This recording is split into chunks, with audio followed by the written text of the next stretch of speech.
Hello everyone, my name is Julia. On behalf of Cambridge Assessment English and Cambridge University Press, I would like to welcome you to our annual Cambridge Back to School conference. If you can hear me well, please put a plus in the chat box.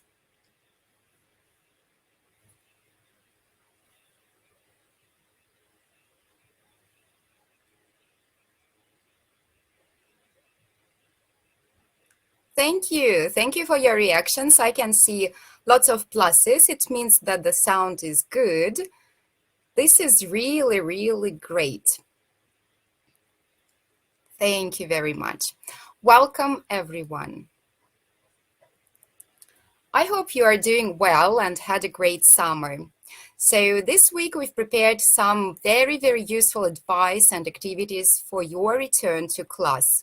No matter where you are or what your classroom looks like, we have the right support for you. We have everything you need to help you prepare and feel confident for your return to class. All our webinars provide you with information about our exams and cover different subjects, including effective teaching techniques, tips to improve student engagement, and of course, professional development to help you develop your career. Hello everyone, welcome. So each session is presented by a Cambridge professional. Before we start, I have some tips for you. Please use Google Chrome or an official mobile app webinar. If you cannot hear the presenter or have some issues with the slides, video, please refresh the webinar page or reconnect to your internet network. Please be an active participant, provide feedback and ask questions. This webinar will be recorded, and the recording of the event and your certificate of attendance will be emailed to you within a week of the webinar. Just a reminder, we only issue certificates to those who have attended our live sessions. Hello everyone, this is so great. I can see so many participants from different places and from different countries. Hello everyone. Hello Siberia, hello Russia, Chelyabinsk, Irkutsk, Belarus. Welcome to this Cambridge Back to School conference. Please don't forget to follow up us on social media. We have Instagram, VK, Facebook. Here is the link to our website. And of course, our YouTube channel, local YouTube channel, Cambridge Assessment English Russia. All our webinars are added to this YouTube channel, Cambridge Assessment English Russia. Hello, Krasnodar. Hello, everyone. So it's 3:30 in Moscow, and I think that it's time to get started. The first presentation is Cambridge Resources for Your English Classroom by George Heritage, Assessment Services Manager, and Victoria Peña, Senior Assessment Services Administrator, Cambridge Assessment English Spain. So George, Victoria, hello. Please join me here. I'm opening your presentation. Hi. Hello. Julia. Hi, Victoria. Thank you very much for joining us. Thank you for having me. I see that George is here, but yeah, I have a slight camera problem. 1 second. Okay. Do we need to do something to fix this problem, or? I think I can solve it. Let me just have a little. I'll be back in a second. Okay. Okay, great. Victoria, can you see the slides? I can, yeah. And I'm Yes. going to try and... Okay, perfect. Yeah, it works. Wonderful. Hi, George. We can Hello. see you now. Hi. Excellent. Good. Great. George, can you see the presentation? Is everything okay? Yeah, everything's Yes? fine. Yeah. Wonderful. So once again, thank you very much for joining us. And the floor is yours. Excellent. Well, thank you very much for having us again. Julia, it's always a pleasure to be speaking to teachers from such an enormous geographical range. Thank you. I won't introduce myself because Julia has. What are we going to look at, Victoria? We're going to be looking at some resources available for A2 key, B1 preliminary, and B2 first for schools. And we're going to try and give some ideas as well of how to use them. Excellent. And we'll be looking at Cambridge Assessment English resources and a few non-Cambridge resources that we're big fans of. I know our colleague Greg will be focusing in on listening and speaking afterwards, I think with a bigger focus on Cambridge coursebooks and Cambridge wraparound materials. So ours will mainly be digital resources, many of which we've sort of swept up over the last year or so. So back to school imminently, but I think based on the last, how long is it now, Victoria? 18 months back to school, probably with a different appreciation for all of the digital resources that are available and how we can integrate those. Oh, was I taking too long, Victoria? Did you? No, but I thought that you were approaching the next slide. No, I don't think so. No, sorry, we'll be having a apologies. look. Think about these new ways of working. Tools for you as teachers and obviously for your students. And we'll divide it up more or less logically. Victoria? Yeah, into the different skills. So we will start, we're going to start with some general resources and tools for you teachers, and then we will talk about resources and ideas to develop the different skills, and we will finish with some more, they are all fun, kind of, but Of course, more they're all fun resources. Unfun resources.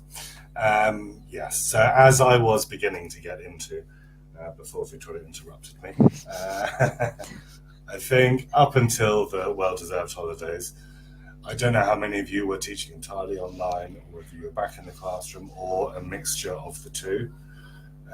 But compared to this time last year, what are the main differences, do you think, Victoria?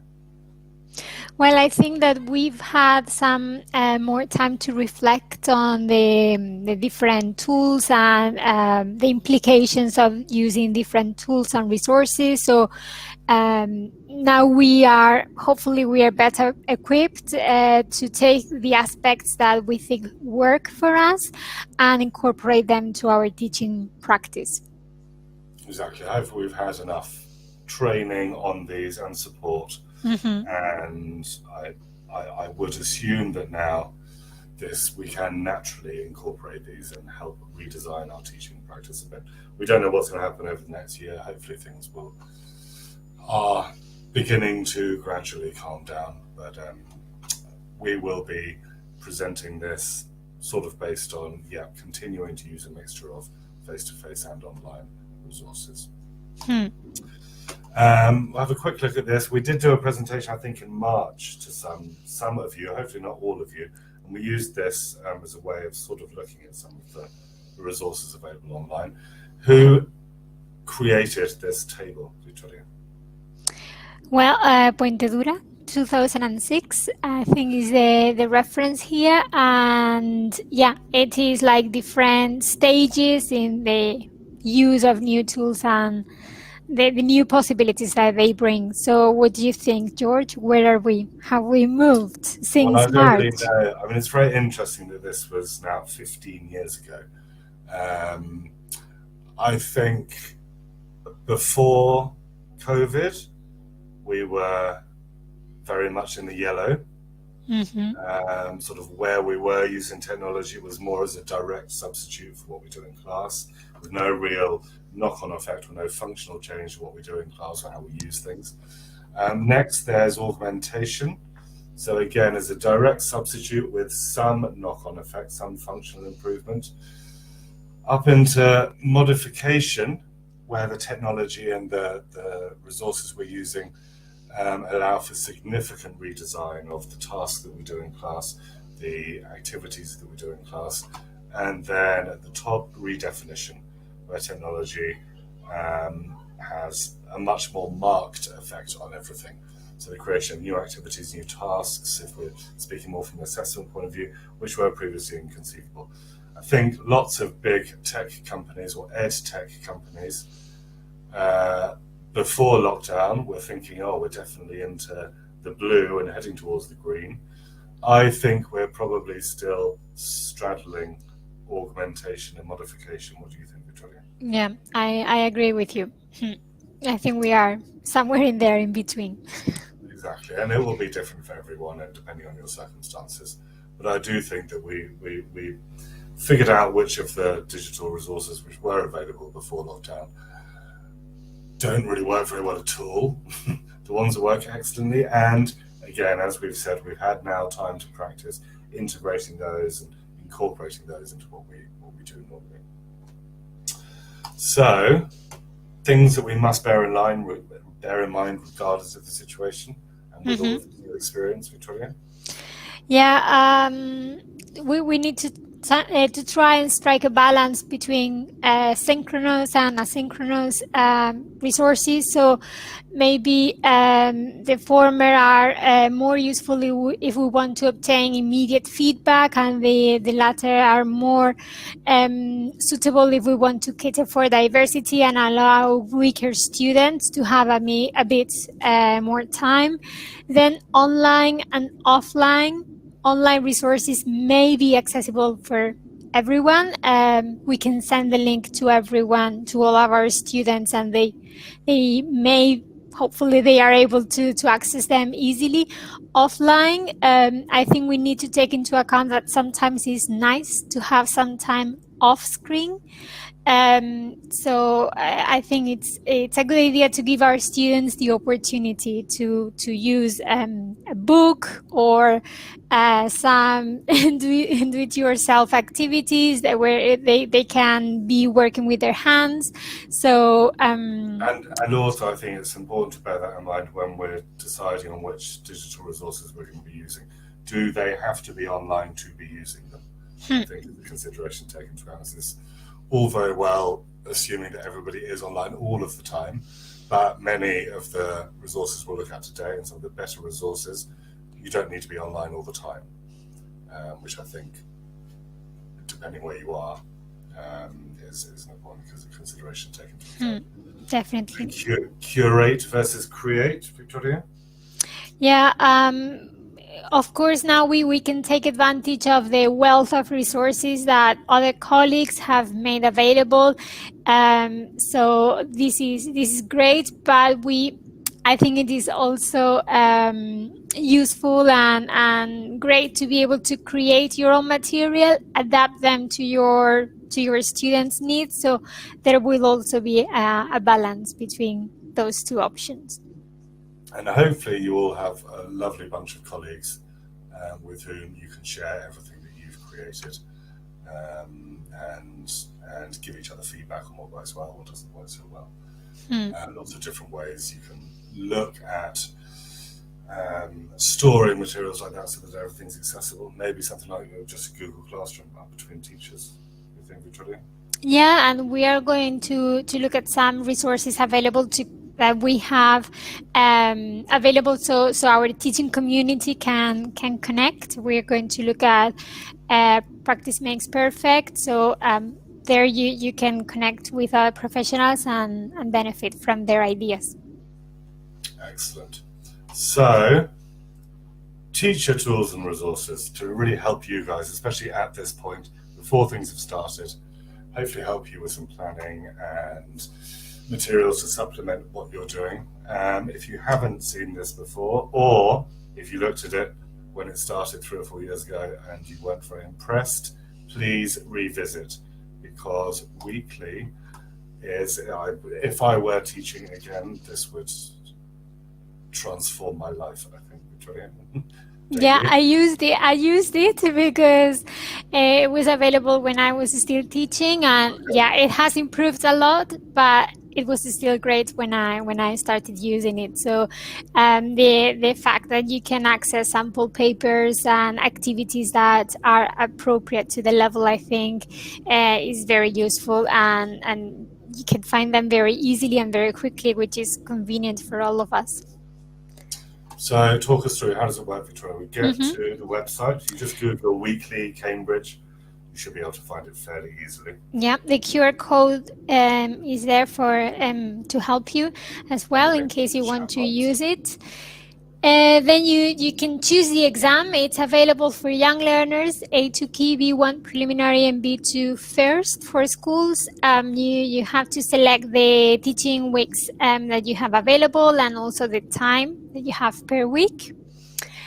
And once you've included that, oops, sorry, George, then you can prioritize your learning objectives. So you can decide which ones are more important for you in this situation or at this time of the year for these students.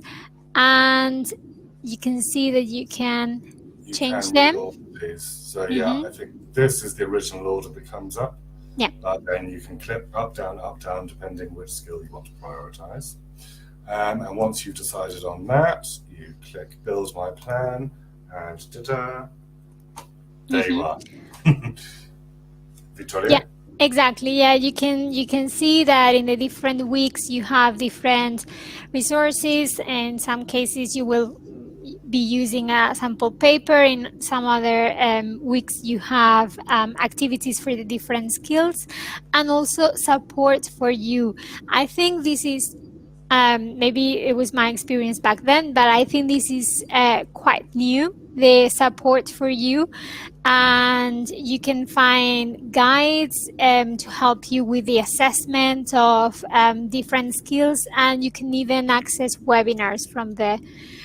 So as you can see, I think it is a very useful resource because everything is in there. So you can access a wide range of resources and material from there. So it is very quick. And I don't think we actually have a screenshot of this, but if you click on one of these, it takes you through and it gives you PDF lesson plans with links to all of the resources. So everything is planned out for you. Okay, so really, really useful. And if you don't want to focus too much on exam stuff, you could put in, if you're teaching for 10 weeks, you could just put in half an hour or an hour and just have a little bit of guidance on your exam specific practice. So please use it. A lot of work has gone into making it better, and we've had very good feedback on it from lots of teachers.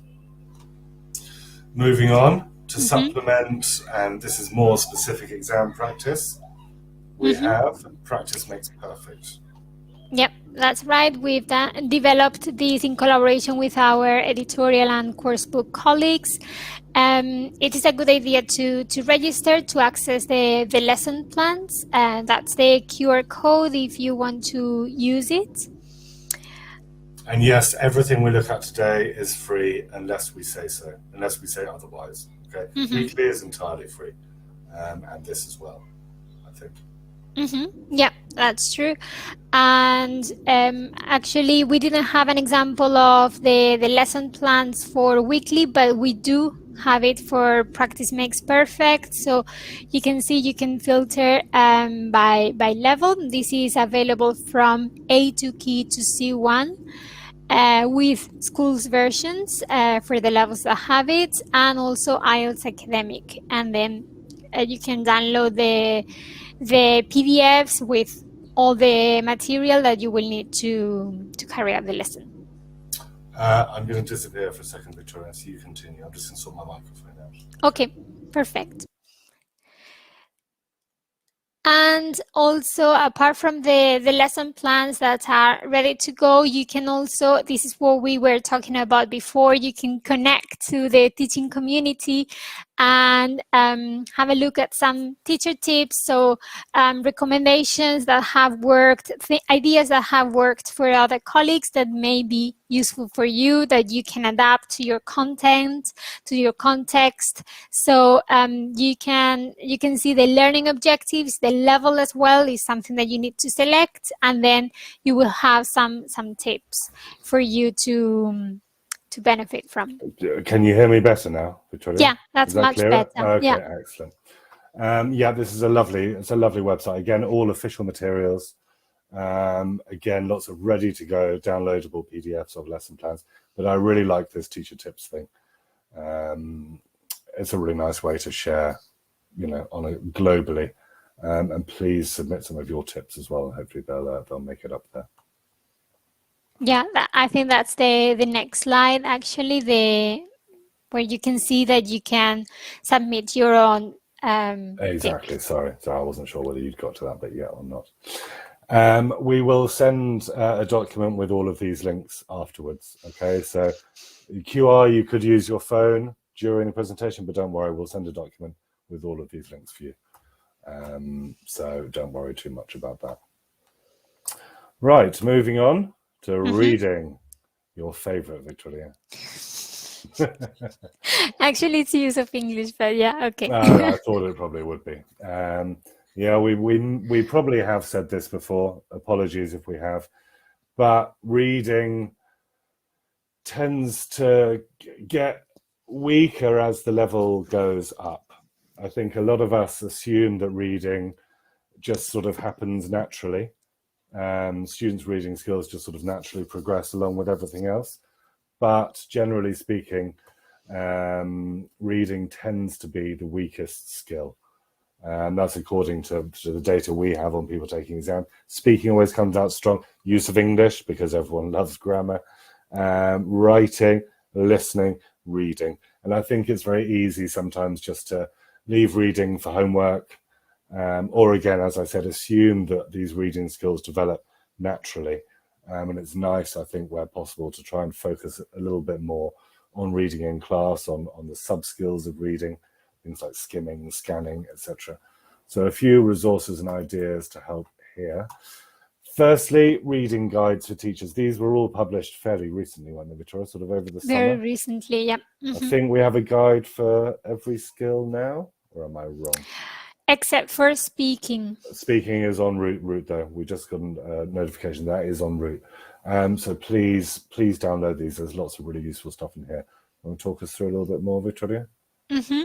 Yes, you can see, well, this is a screenshot of the contents, but I think that the main positive aspect of these guides is that, first of all, it's very easy to use, very easy to navigate. There is a bit for everyone. More and less experienced teachers can benefit. And then the content is linked to activities. So if you want more information about the challenges of reading, George has just mentioned that it may be quite a challenging skill. Then you have some activities to try to support your students with that. Also top tips for the student when the exam is approaching. Also guidance for you to assess reading and give your students extra scaffolding if they need it. So please check it out, because it is very recent, and I think it's quite a complete and thorough resource. And some general tips for dealing with reading, especially at lower levels. And I think if our students get used to dealing with reading like this from lower levels, it will help them all the way through. Dealing with vocab, Victoria? Yeah, this is an idea of how we can prepare our students for the reading tasks. So maybe pre-teaching some of the vocab, adding some visual support, and you may be familiar with our posters, but we have also created kind of a handbook with classroom activities based on these posters that you can use. And here again, the main positive thing is that positive aspect is that there are activities which are ready to go, very easy to find, and that are available for face-to-face and also online contexts. Excellent. More stuff on visual. This is the booklet. Sorry. Yeah, this is the booklet, exactly. And Victoria and I speak quite a lot, regardless of the level, about the importance of why were you saying oops? Did your connection go? Yeah, sorry, because you were, no, I don't know if it was you or me, but your You disappeared for a second. No, I did just get a warning that my connection wasn't very strong. What was I talking about? Multi-mode input. I think running through all of your teaching in all classes, regardless of which skill you're specifically focusing on, I think it's always useful, especially in bigger classes where you have lots of different students who have different learning styles, shall we say, to try and build in as much support as we can. So we're thinking about visual support, audio support, video support, especially with lower levels, vocab building, but again, higher levels, once we're doing pre-teaching and lead into reading or listening activities, trying to keep things as varied as possible, I think it is always useful. Another great resource that we have, it's still in development, but please use it, it's still a beta product, is Read and Improve. We'll be speaking about Write and Improve later if you've never used it before. But Read and Improve, as I said, it is still in development, but has some great functionalities. And it's a really nice way to help you sort through reading and to try and keep students engaging with genuine text as much as possible, which I think makes it more immediate, keeps them more engaged with the task that they're, with the material that they're looking at. So you go along to Read and Improve. We have a link. We can pop that link in the document afterwards. You can choose the CFR level that you would like from A2 up to C2+. And the platform searches through articles online and gives them a level. Okay, so here you can see there's a variety of B1. And then I think it then divides them into easier, more difficult, harder within each level, doesn't it, Victoria? Yeah, I think so. Once you've decided on one that your Mhm. students are interested in, or you can give it to them and get them to choose one themselves and work on it for homework. The text is reproduced like this, and you can hover over any word. Here we hovered over durable, and you get a dictionary definition from the Cambridge Dictionary. And this is all based on artificial intelligence. So it gives you a definition of the word and the type of word that the software thinks it is. It also gives you a probability of what part of speech that is. Here, the system is 97.21% certain that here, durable is being used as an adjective. And this, on the right-hand side, I think is really useful. What is this, Victoria? It's a word cloud with words that collocate with durable. So that way your students can expand their vocabulary, but being able to use it in context. Exactly. I don't know how appropriate this would be for sort of younger A2, B1 learners. It'd be good for adults of lower levels. I think especially this word cloud thing is a really nice way to build collocations, etc. But from B2 upwards, I wish I had this resource when I was teaching. It's really useful. So beyond that, another really cool add-on is this at the bottom. So under every text, there is a comprehension test where the students can write a short summary of what they have read, and they get 2 separate marks. So they get one based on how appropriate, that was my answer, based on how appropriate what they have written is, and another based on their language.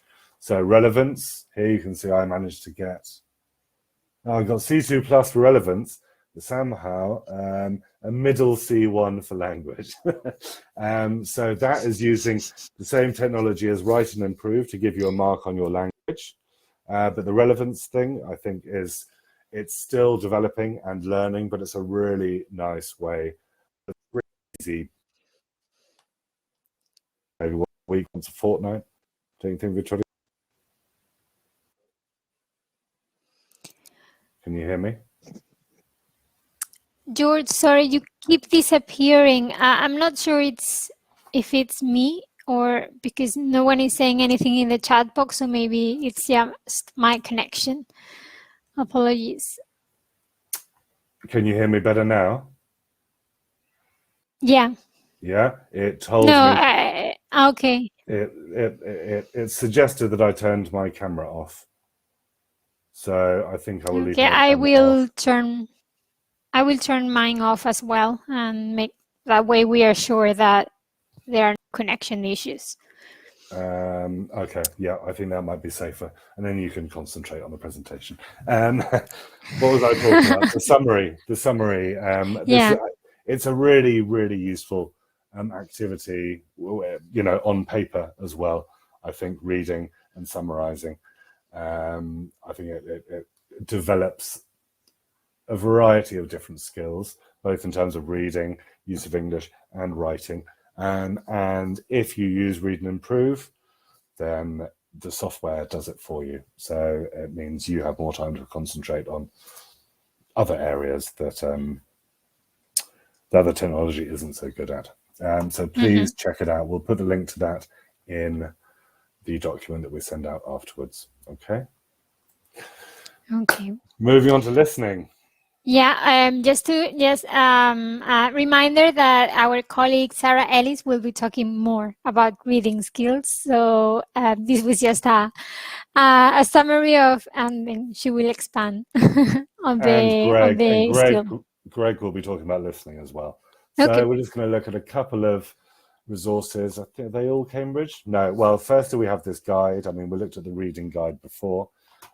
Please download these. They're super useful. Teachers' handbooks, if you're new to Cambridge exams, are also very useful, more for the structure of the exam, what we're testing, etc. So your teachers' handbooks and these guides are indispensable if you're just starting off teaching, I think. Very similar layout and structure to the reading. Let's get on to some other resources. Virtually Anywhere. Victoria, can you talk us through this?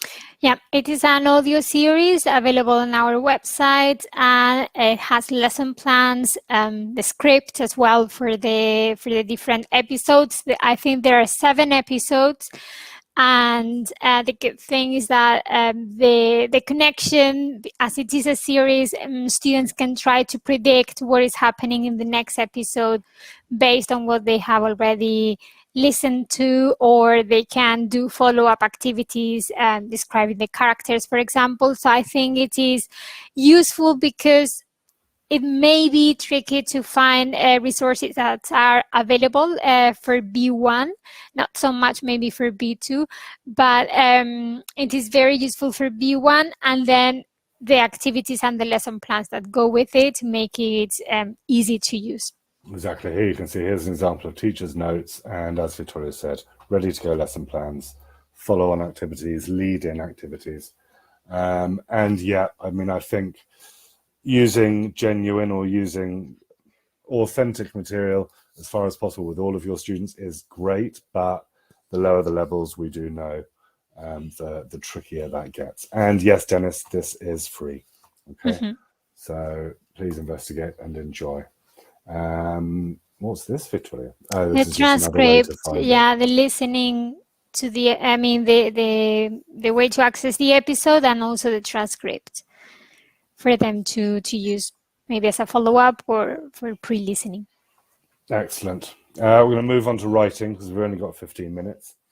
Again, the new writing guide. Have you looked at this in detail, Victoria?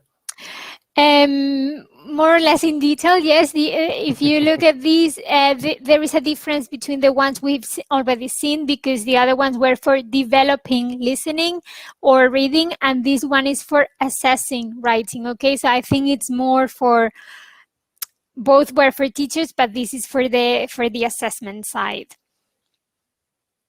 And apart from key terminology, there is quite a thorough explanation of the Cambridge English scale, the writing criteria, and also ways to also develop writing skills in the classroom, but mainly everything is based on the assessment.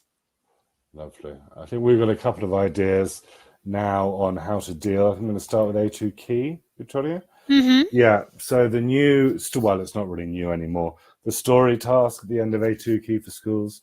I really like the story task from young learners. I think it appeared there first and then moved into Key for Schools.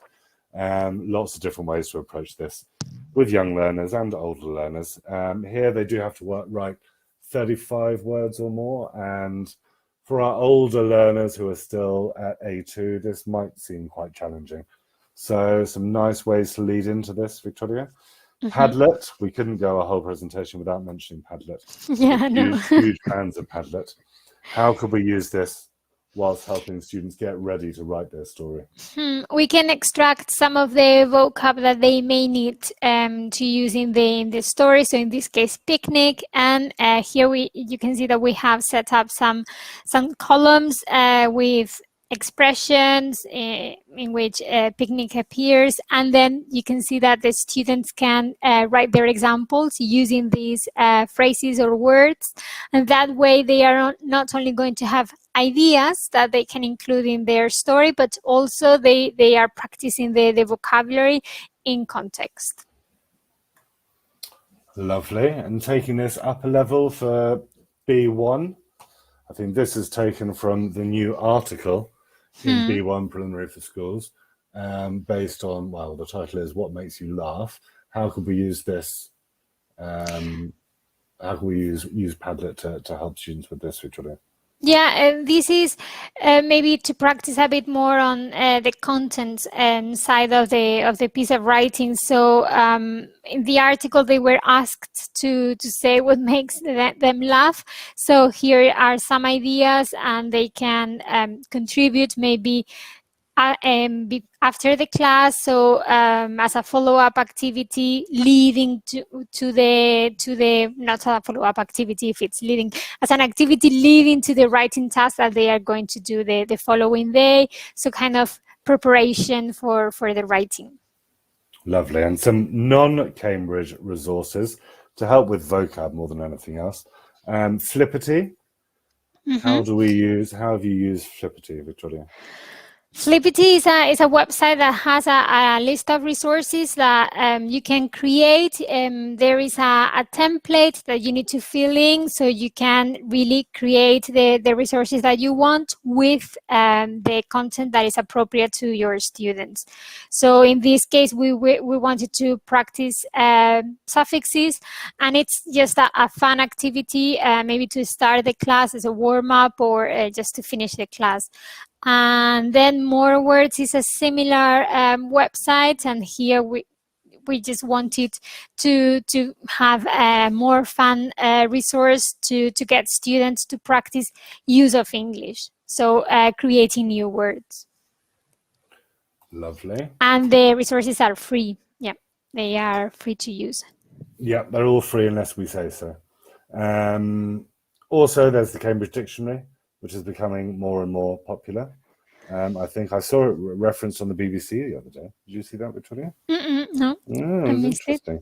I think we all know who the most famous dictionary belongs to, but as an online resource, the Cambridge Dictionary is wonderful, great for grammar as well. Lots of language in context, lovely examples. I still have a real dictionary, which I use. What about you, Victoria? I don't have it here with me. I'm afraid I'm using the online version now. Interesting. Well, yeah, I do think the majority, especially of our younger students, would look at you like you are mad if you said use a massive 2 kilo dictionary. But the Cambridge Online Dictionary is a great resource, so please use it. Again, for our school-age learners, Pen Friends, this has been around for quite a while now. It's a lovely resource. You have to sign up as a teacher and give details on your class, what age they are, what level they are, and how many of them there are. And then the platform will automatically, well, it won't automatically, but it will link you up with a similar sized class, similar size, similar level class somewhere else in the world. And you are essentially, it's, doing what we've been doing for years and writing writing letters to pen friends on the other side of the world, but all done digitally. and there are several safety checks, etc., involved when matching the classes up. So please have a look at this if you haven't already. Here are some nice examples from Brazil and Ukraine. You got anything else to say on Pen Friends, Victoria? Yeah, there is a range of topics that you can choose from. So to give you ideas of the types of, well, the topics that your students can write about. Excellent. And on quickly to write and improve, which has some snazzy new colors if you used it before. I think this is the best resource that we have. We have lots of great ones, but I think this is the best. You go along to writeandimprove.org or .com, create an account. Makes more sense to create an account because then you get a record of everything that your students have done, or that your students have a record of everything they have done. And you then have access to different workbooks, beginner, intermediate, advanced, business. There's IELTS as well if you're preparing students for IELTS. And your students choose a task, write their answer, and get instant feedback on it. They get a CFR level. You can see here in the top right, this one got a B1. And I did lots of different versions of this. And you can see there each of the different checks. So we managed to get from A1 up to C2, back down to A1, A2, B1. It's a really nice digital portfolio of your students' writing. It gives, you can see on the right-hand side, it will highlight areas that it doesn't think are correct, or underline or circle things. But the important thing about this is that it directs students towards where the problems are so that they then make the changes, resubmit, and see whether they have improved or not. This isn't a red pen under everything and here's the answer. It's a really nice way to sort of put the responsibility or help students take responsibility for improving their own writing. If you haven't used it, please check it out. As I said, I think it's the best resource that we have.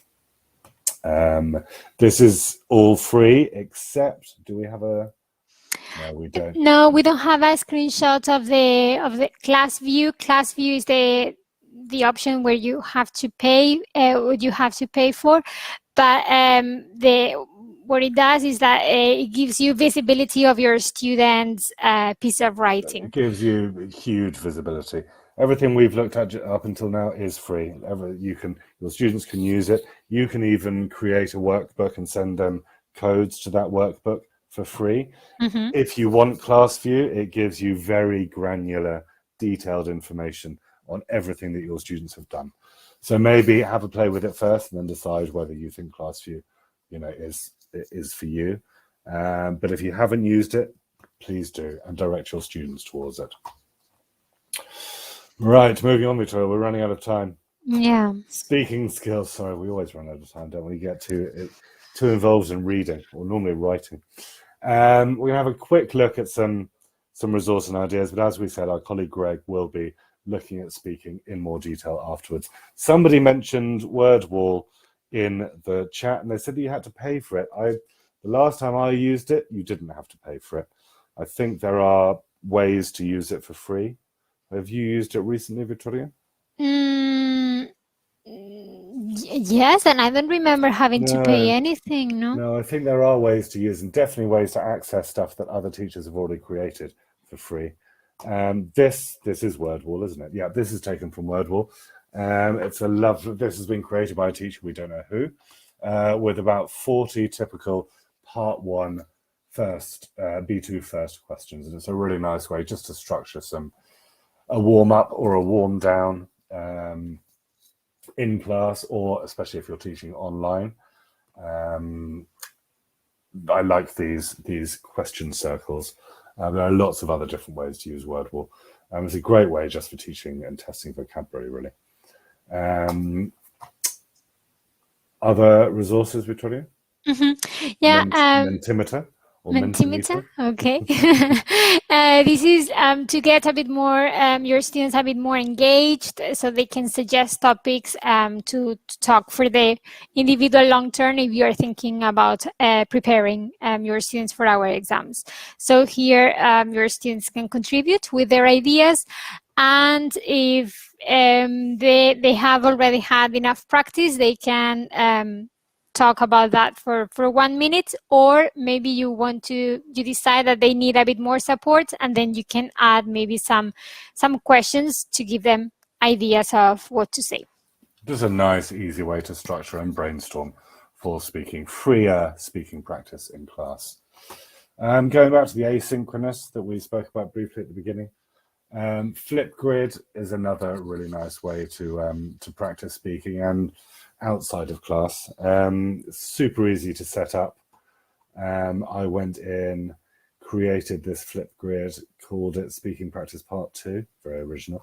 Sent Victoria the link, and there's Victoria doing her long term, her B1 Preparing for Schools long term.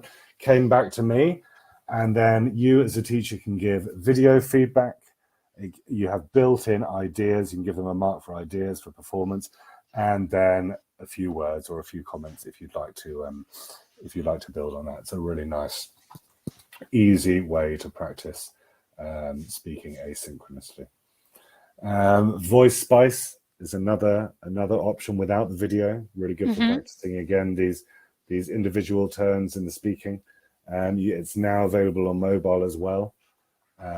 So have a play with that if you think it would be appropriate for your students. Screencast-O-Matic for recording interactions, Victoria?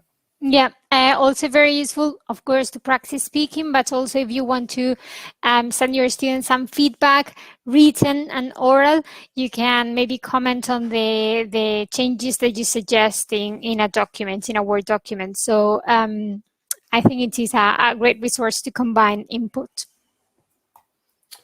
Cambridge English TV, which Julia did mention at the beginning of today. There's lots of stuff available here. And there are the speaking exams, speaking videos, so you can give your students an idea of what will happen on the day and an idea of, what a sort of typical, well, a stronger or a weaker B1 student or a B2 student looks like.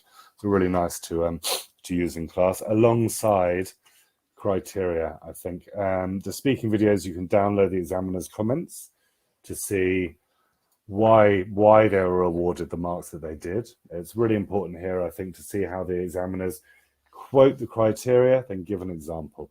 Quote the criteria, give an example. All of the speaking criteria and writing criteria are available in the teacher's handbooks. Another nice way to use this in class is to use what we like to call success criteria. Can you quickly tell us what success criteria is, Victoria? Yeah, they are based on the assessment criteria, but adapted to the student's level. So you can see that we ask some questions for each of the criteria and the criterion, and then they can just say yes or no and add comments or quote their colleague's performance or their own performance. You can access them with this QR code. We created them for A2, B1, and B2. So please check it out, because I think it's a good way to guide your students and make them familiar with the assessment criteria. Exactly, and then they will be much more aware of how they are being assessed, what they're being assessed on. Somebody earlier said writing and speaking assessment is the trickiest, but we will send you access to these, and it's a really nice way to break it down. And as Victoria said, get the students much more involved in and engaging with the criteria. This is also Victoria's favorite video. A few very experienced examiners talking generally about what makes a good candidate. Here they're focusing more on first and advanced, but it's nice to hear from the other side, really. I mean, you can watch the videos, but you only really see the candidate speaking. This gives some nice it is a lovely summary, general advice, and a nice summary on things to focus on exam day. Lastly, to finish off, sorry we're a little late, Julia. Learning English, it's a great section on our website. We have nearly 200 activities there. You can filter by level, skill, how much time you have available. Exam Lift is another really great resource. It's available for A2 Key for schools and B1 Preliminary for schools. B2 is en route. It's mobile based and has daily activities, practicing reading, listening, writing. Victoria, I'm not sure about writing. Maybe writing. I think all 4 skills are covered. Chunks.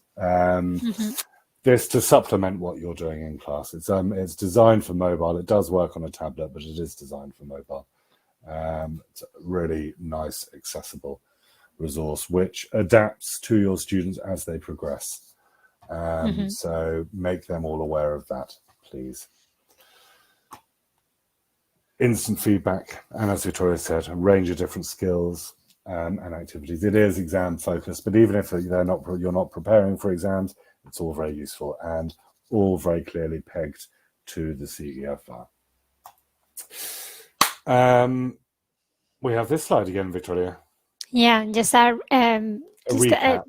A recap, yes, to see if our participants have changed their minds after the session. I think we're still very much in the sort of augmentation, moving a bit into modification.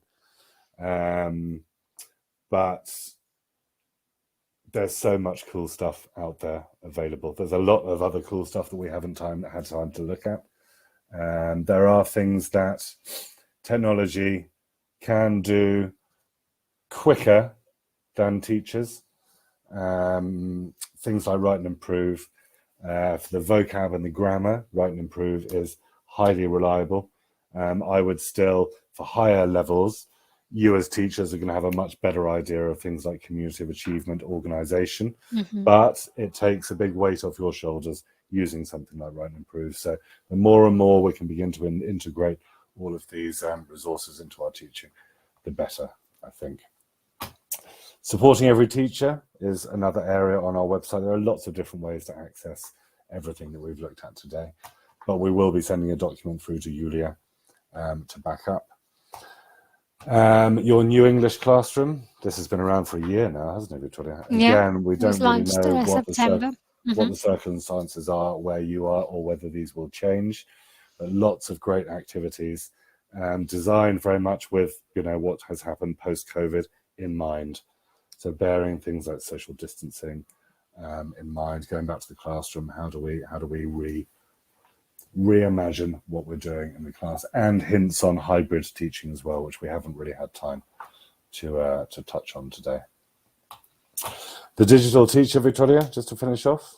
Yeah, if you want some more information on digital resources, if you want to find out more about how you feel about digital resources and how skilled you are in using them, please check this out because apart from product reviews, there is a survey that you can use and benefit from the resources. Exactly. If you take that survey honestly, it will help you identify where your strengths are, where you might need improvement, and provide training on those areas where you need improvement. Again, it's all for free, so please use it. And sorry we ran a bit late, Julia. Yeah, sorry, Julia. That is us finished for today. Is Julia there? I hope so. Oh, yeah, she is. I'm here. Thank you, Victoria. Thank you, George. That was a great presentation. Very, very useful resources and materials. I'm sure that they will be useful during the new academic year. Thank you for sharing all these websites and QR codes. After the webinar, we will send a follow-up email with all the links. Thank you very much. That was really great. Thank you very much. See you soon. Bye. See you soon. Bye. Dear colleagues, dear friends, now it's time to move to the next session of our Back to School conference, Cambridge Back to School conference, and let's talk about listening, as far as I remember, or speaking. Let me check. Developing Speaking Strategies by Greg Wagstaff. Greg is a teacher trainer for both Cambridge University Press and Cambridge Assessment in Spain. He also works for the Cambridge University Press YouTube channel, Learn English with Cambridge. So, dear colleagues, please find this YouTube channel and subscribe. Hi, Greg. Hey, how are we doing? Good. How are you? I'm great. Thank you very much. Thank you very much, Julia. Good to be Thank here. you. Thank you for joining us. I'm opening your presentation, developing speaking skills. Great. I think that's this one. Can you see the slide? I can. Let me just check that it is the speaking one. This, perfect. Thank you, Julia. Great. So the floor is yours. Thank you very much, Julia. Okay. So thank you, Julia. I'd like to begin by saying Здравствуйте, рад видеть вас, which I believe is hello and welcome in Russian. I don't know how my pronunciation was there. If it was bad, you can blame Julia. She's my teacher. So thank you. But yes, everybody, thank you for coming along and welcome to my session today on developing speaking strategies. So yes, I'm Greg Wagstaff. As Julia said, I'm a teacher trainer based in the south of Spain. And I'm also an EFL video content creator, which means basically that I make videos on anything to do with EFL. And that also links to part of my other job, which is, as Julia said, I'm lucky enough to be one of 9 presenters for Learn English with Cambridge, which is a YouTube channel from Cambridge University Press. Hello, everybody. I can see lots of people coming in. Great to see you all. If you haven't stopped by and seen Learn English with Cambridge, please stop by and say hello. We'd love to see you. There's lots of really good videos of both teachers and students on there. So yeah, stop by, subscribe, and yeah, it'd be good to see you there.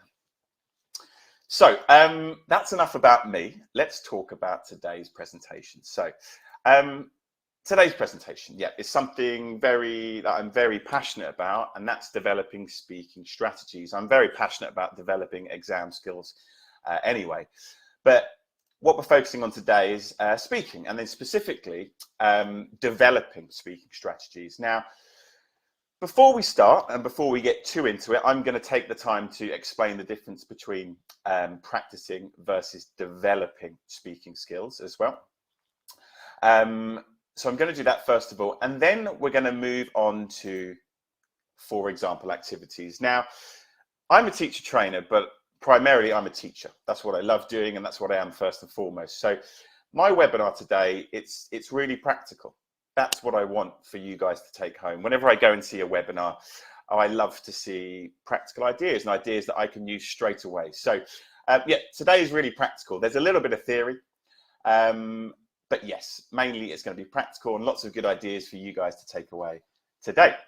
Of course, we're going to look at those, and then there's going to be time for questions at the end, maybe 5 minutes or so. So today's session is practical. Hey everybody, Dennis, hello everybody who's coming in. Today's session is practical and it's also interactive. I want you to participate and communicate with me on lots and lots of tasks. So I think I've got 5 tasks for you today. But first of all, to check this, I just want to make sure that everybody knows where the chat box is. I can see lots of people commenting already, but just to make sure, could you please just comment in the chat box with your name and what city in Russia you're from, please. If you're not from Russia, tell me what country you're from as well. Olga from Moscow, Anna from Moscow, lots of people from Moscow, someone from, whoa, very fast, Far East, Archangel, Volsky. Wow, lots of people here. Really, really good to see you all. I'll give you a few more minutes. Okay, I think someone from Belarus there, someone from, yeah, someone else from Belarus, someone from Kazan. Okay, great. So really, really good to see all of you guys, and thank you today. Now, don't move from the chat box because I have your first task now. Your task is this. I'm going to show you 4 pictures, and I would like you to look at them and tell me which one is the odd one out and why. Okay, so which one is different to the rest and why? Just comment in the chat box which one is the odd one out and why, please. A, B, C, or D?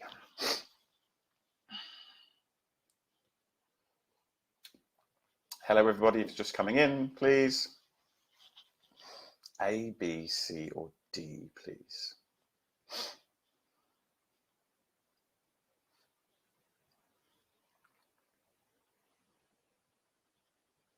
Okay, lots of answers coming in. I mean, there could be multiple answers to this question, really, but I'm asking you to read my mind a little bit. But which one is the odd one out here and why? Lots of great answers coming in. B, D, A, everybody's saying lots of different answers. Not many C's so far. Somebody, right, okay. I'm going to stop there because somebody's just said the answer that I want. Okay, and so there could be lots of different answers, but the answer today, the answer for this webinar is letter D. Now, why? Somebody did say D is an example of a competitive match. It's a game situation, whereas A, B, and C is a form of training. Okay, now these pictures here, they pretty much sum up the difference between what I mean when I talk about practicing versus developing exam speaking skills. And I'm going to speak about that in more detail now, because for me, there's a big difference, what I see in class, between practicing and developing speaking skills. And so I want to make sure we're exactly clear on what that is. So first of all, I'm going to talk about football just for 2 minutes, okay? Now, imagine we have a successful football team. I don't know, Spartak Moscow, for example, a Russian football team, of course, from Moscow. Now, they are a good football team if they do well in matches, in games. If they win games, then they are classed as a good football team. However, Spartak Moscow, to prepare for their football games, what do? Do they play games on Monday, Tuesday, Wednesday, Thursday, Friday? They don't. Instead, what they do every day is they do training, okay? So what happens is they focus on individual competition. They focus on individual skills. They don't play matches, but what they do is they take individual skills, they isolate them, they work on them, they develop them faster than they would in a game, and then they pop them back into the game for a competitive situation. So it's isolating the skills, and it's just, I'll reinforce that point. They don't prepare for matches by playing matches. They prepare for matches by isolating skills. Now, why am I talking about football and matches and training? Because this is the difference really between practicing and developing exam strategies. Now, practicing exam strategies is just essentially doing the exam, okay? They've got these strategies, now practice them by doing the exam. However, developing exam strategies is the idea that what you do, you take them, you isolate them. For example, if we're talking about speaking, maybe the ability to agree and disagree. You take them, you work on them, you focus them in class, not through the exam, but you focus on them, and then you put them back in there. I've seen, to be honest, in my time as a teacher trainer, I've seen some teachers that just give their pupils practice exams, practice, practice, practice. And they wonder why their pupils don't really improve. That's because you need to develop as well. You need to isolate these skills and practice them, focus on them, then put them back in, and you'll increase their speaking as a whole. Maybe a good way of thinking about it for you guys, teachers here, is developing. You develop your teaching by doing things like attending webinars like today. You're working on, for example, your ability to teach exam speaking strategies today. You work on it, and then when do you put it into practice? When you're actually teaching as well. So the difference between practicing and developing skills, and of course, we're going to be looking at how to develop speaking skills today. Just to recap on that, of course, yeah, it's the idea that you isolate speaking skills and we focus on them and give them the opportunity to improve. In a game situation, they may improve, but only a little bit. Whereas if we focus on them in class, they can improve a lot more. And then finally as well, yeah, when they all come together, they improve their exam performance, which is essentially practice. So that is the first part that I wanted to make clear to you, okay, is the difference between, for me, between practicing and developing. I see a lot of practicing, but it'd be nice to see some developing as well. And that's the theory. Now, the rest of my presentation is all about being practical. How can we make this happen in class? What does this look like, developing speaking skills? let's have a look with my first example activity. So my first activity is guess what? Now, this activity I do with my students regularly, and the activities you're going to see are actually written by two of my students, Juan and Carlos from Spain. So they're very proud. What the idea is I'm going to show a description of an object. Okay, there's going to be 5 different clues. They're going to be difficult and they're going to be getting easier. After each clue, could you comment with what the object could be, please? Okay, so the first clue is difficult, but it gets easier. So comment in the chat box with what could be this object. The first clue is difficult. What looks like a mouth? What object, maybe think at home, at work, what object could look like a mouth, please? A sofa, a cave, wow, a beak, a shell. So this object looks like a mouth. A beak, a shell, great balloon, okay. Brilliant, let's make it a bit easier for you and let's give you the next clue, please. It's a kind of office object. So it's an office object that looks like a mouth. Okay, printer, stapler, laptop, rubbish bin. Now we're getting somewhere. Good, good, good. Okay, next clue. Let's make it a bit easier for you guys. It's made of plastic and metal. Probably more metal, but there's some plastic in there. Lots of people saying stapler. I'll give you a clue. You're close. Oh, somebody might have said the correct answer. Let's look at number 2, please. You find it on a desk. So it looks like a mouth, kind of office object, kind of made of plastic and metal. You find it on a desk. And finally, somebody said the correct answer again. And finally, of course, oh, sorry, I lost you there for one moment. And finally, of course, you use it to put holes in paper.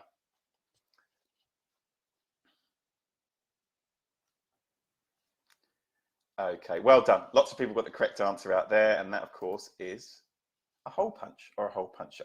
Great, we're going to repeat this activity one more time. Your next one is, this looks like a tree. Okay, so think of an object that might look a bit like a tree, please.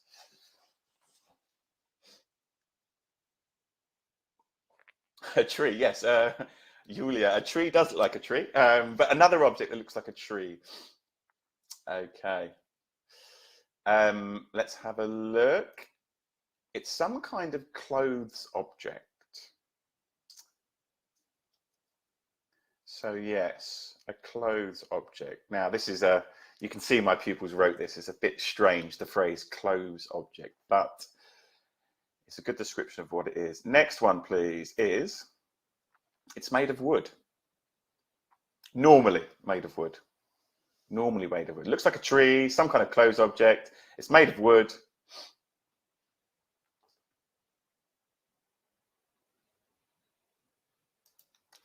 You usually find it in your hallway at home.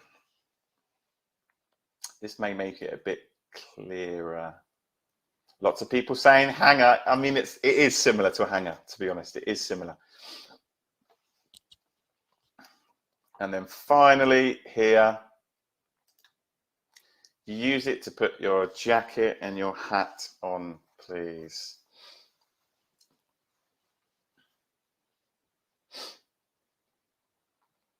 Okay, and finally, somebody said it there. Well done, Anna. I saw you with the correct answer there. It is a coat stand. Okay, so this is a game called Guess What? Now, this is something I do with my pupils. They really like to do it. It's something really, it can get competitive sometimes as well, which is not a bad thing. Now, guess what?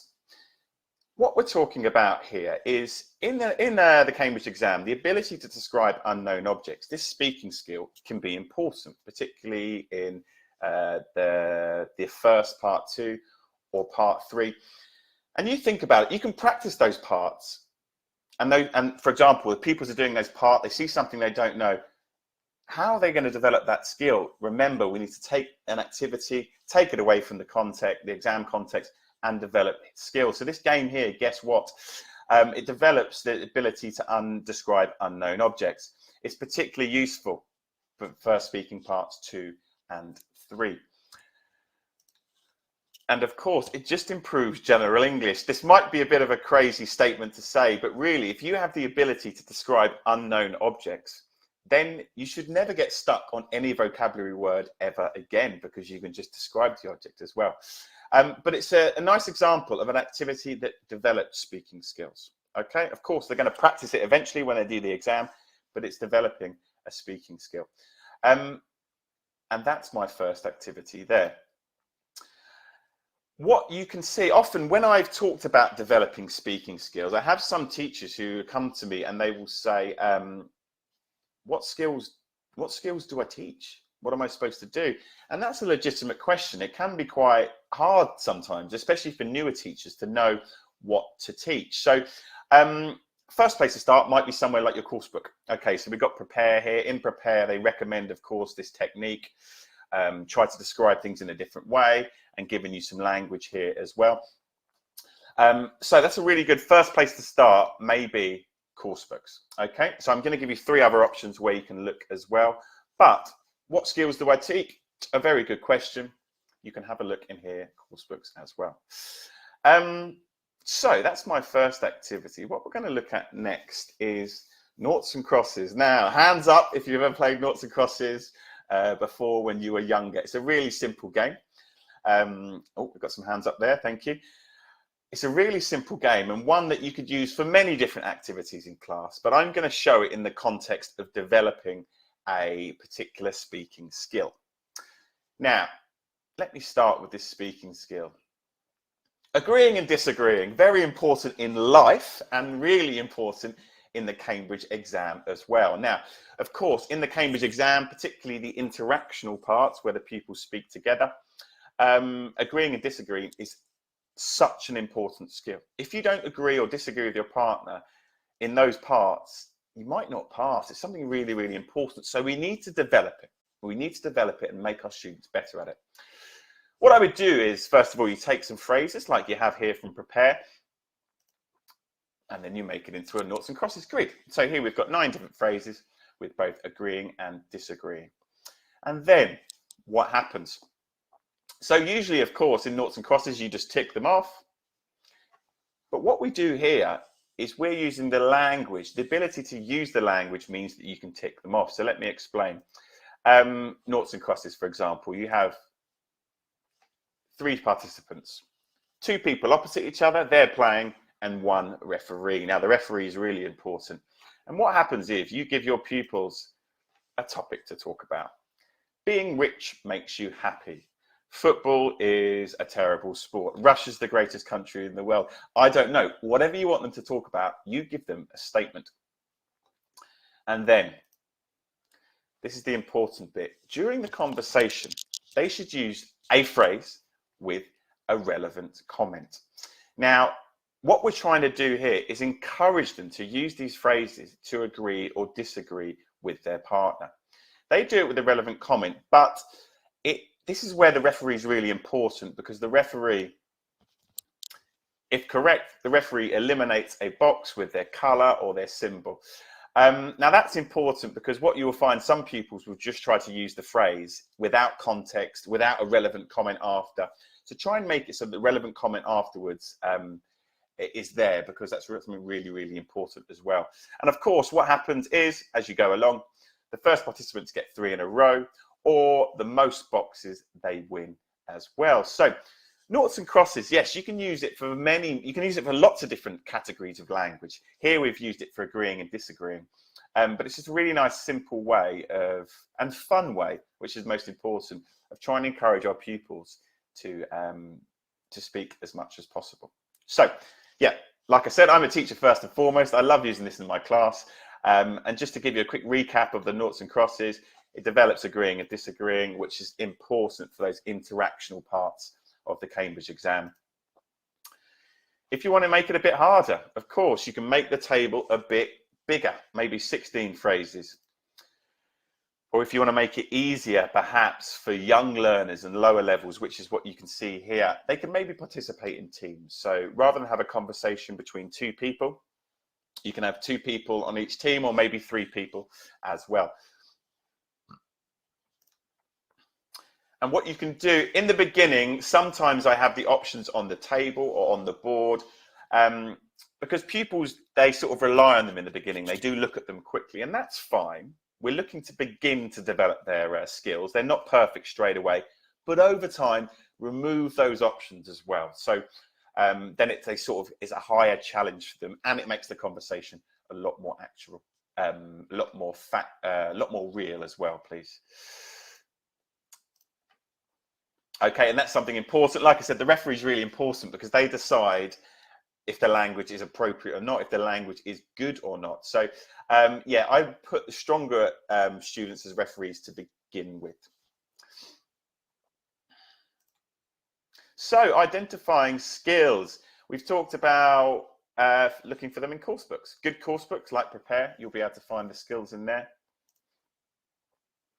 Another place to find them is the Cambridge marking criteria. Now this is a pretty good source to find them because this tells you if you're doing the right thing or not.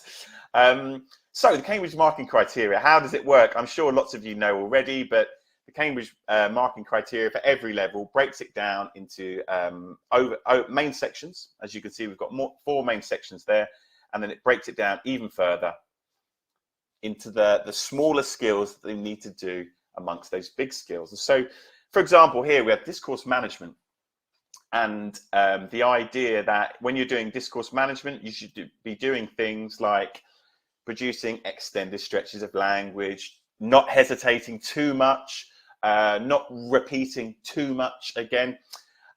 These are important speaking strategies that we want our pupils to do. We could just practice the exam relentlessly and hopefully they will do this eventually, or we can isolate it and we can develop it with an activity in class. The next activity I have for you is something called the yes/no game. Now, again, give me a thumbs up if you've played this before. I don't know if you have. This was something, I remember it being on TV in England when I was younger. And what the idea of the yes/no game is, it's kind of obvious. But anyway, there's 2 students in front of another. And one of them is asking questions to the other pupil for 1 minute on a topic. And this is where the yes/no comes in. You cannot say yes and you cannot say no. Or you can't say its variant. So for example, you cannot say yep, you cannot say yeah, you cannot say nah. All of these different ways of saying yes and no in English, you can't say. And then, of course, you keep a tally of responses and you add them up at the end. Now, this game, I always think, a speaking game, how can I show it best to you guys out there? And what we're actually going to do now is we're going to do this live. My student, my very brave student, will be Julia. Julia, are you there, please? Yes, I'm here. And Here's I'm Julia. ready. Okay.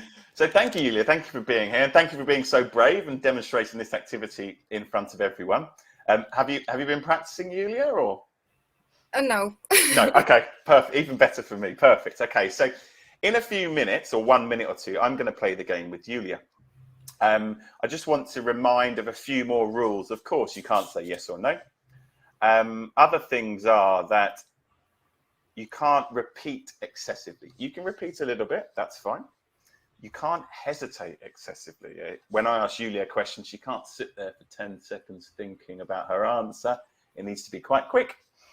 And then, of course, contributions need to be relevant. So if I ask Julia about her weekend and she tells me about her favorite color, I'm sorry, Julia, you can't be doing that, okay? So that's what we're going to play. We're going to give you, I'll just get my timer ready. We're going to give a minute. Julia, do you have any further questions or? I don't have any questions. Okay, perfect. Okay, so what we're going to do, Julia, we're going to start in just a few seconds. And yeah, I'm going to ask you questions for a minute and you've got to try and not say yes and try and not say no. Okay, so, okay, Julia, tell me, did you have a nice weekend? I had a great weekend. Thank you. Okay. Oh, so tell me about it. What did you do? So I spent the weekend with my friends and we went out and visited some lovely places. Okay, did you see family? I met with my cousin. With your cousin? Right. Thank you. Okay. And tell me more about your cousin. What's her name and what's his or her name? Where do they live? Her name is Alina, and she lives in Moscow. She's 24 years old, and this year she graduated from the university. Ah, from university. Right. And what does she study at university? She's an engineer. Ah, she's an engineer. So she's clever then in that case. Extremely. Is she more clever than you, or? Seems so sometimes. Okay, that's great. And tell me, what did you do yesterday, for example? I was working. It was Monday. Oh no, really working? Oh, Yulia, okay, right, we're going to stop there. Now, Yulia, you've been practicing, I think. That was absolutely fantastic. Guys, can we give Yulia a round of applause there? She didn't say yes or no once. I had a little bit of nodding ahead, but that's fine, Yulia. The most important thing, of course, it's fun to have the yes or no game going on as well. But the most important thing is that Yulia, did you see, she was responding so quickly. There was no hesitation. There was no real repetition. She said right twice, but that's okay. And yeah, that's the most important thing that you get from the game.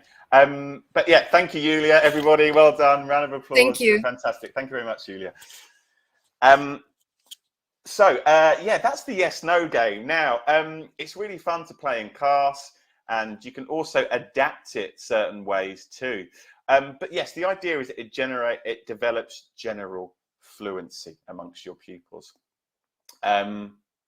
Excuse me, my computer's not working. Oh, there we go. Useful for all parts of the exam. Now, we've spoken about some skills. For example, describing unknown objects is good, particularly in parts 2 and 3. But that's good for everything. It's always good to not hesitate too much. This is a good example as well of like for describing unknown objects. To describe unknown objects, your pupils need to know how to describe unknown objects, the language for it. Whereas with this game, you don't really need specific language, but some can help. Like, for example, here, gaining time to think about your answer here as well. Another good thing about this, other skills that it develops is question formation and turn-taking abilities too. I've got another task for you guys now. Okay, so the yes-no game. We've seen it modeled. Thank you, Yulia. You're absolutely amazing. I would like you to think now and tell me. You can tell me, probably give me some ideas, I think. How can you adjust this? How can you make it maybe harder, more challenging for older learners or higher levels? Or how could you make it maybe easier, less challenging for younger learners or lower levels? Of course, we have to be aware that in our class, we have different levels of pupil, different abilities. How can we adjust the challenge for our pupils?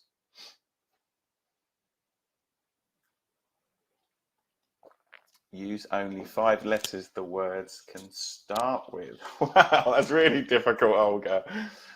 For B1 level, I turned it into a year challenge. Oh, tell us more, Irina. Speak slower, jokes. Lower students can ask questions. That's a nice idea. Stronger students answering first, lower level doing there. Younger learners can work in teams, set time limits, miming. Ah, that's really good. Natalia, I like that. Give a list of phrases instead of using yes or no. That's really nice, actually. Really, really good. Avoid nodding and miming. That's really difficult because it's a natural thing. So I'll give you just a few more seconds, guys. Any ideas for how to adapt this activity for older learners, higher levels, younger learners, etc., etc. Okay, let's have a look at some ideas now.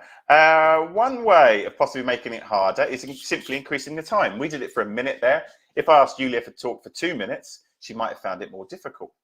To make it easier, however, pupils could choose the topic. So that's quite good for lower levels and younger learners. Of course, we all know as teachers and as language students ourselves that when we're talking about something that we're comfortable with, then we speak so much better. If you ask me to talk about myself, I could talk forever. So yeah, pupils choose the topic, or conversely, random, wacky topics.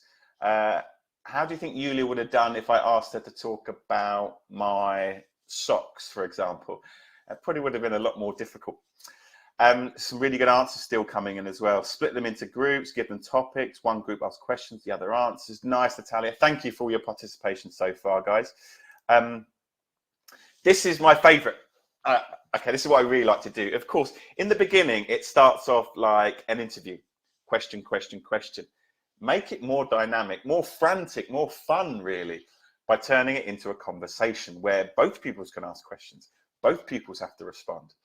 And then it becomes a natural conversation, but they're also aware of not being able to say yes or no as well.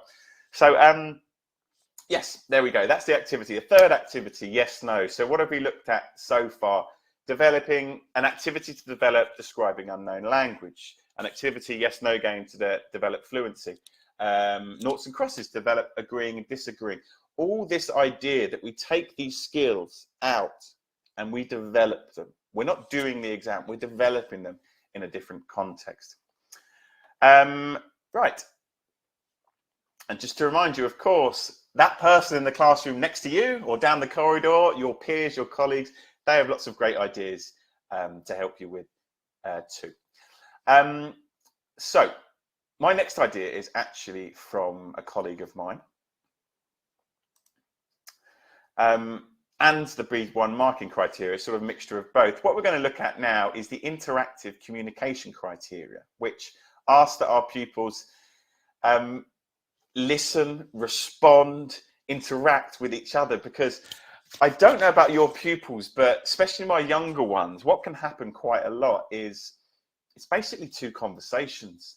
They're sitting there listening for their partner to finish, and then they just talk and say what they want to say. They don't respond or listen to their partner.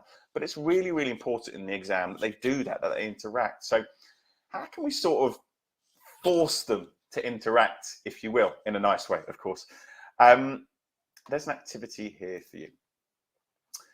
So we're looking at this one. This one's in an exam context, but as most of you know, this will be the preliminary speaking part 3. There, it was 2, wasn't it? But it's changed now. Speaking part 3. And what it is, so this is the original worksheet. And what I've done, I've adapted the worksheet and got worksheet A and worksheet B here. So imagine I give one worksheet to one student, A, and another worksheet, B, to another student. I want you to think, look at what I've done. Look at how I've adapted this, this particular activity. And I would like you to think, how do these worksheets develop interactive communication skills? Imagine one pupil has A, one pupil has B. How can this help, please? Now, that's a very good start from Natalia. Find the difference, comparing what's missing. Yeah, I mean, yeah, okay.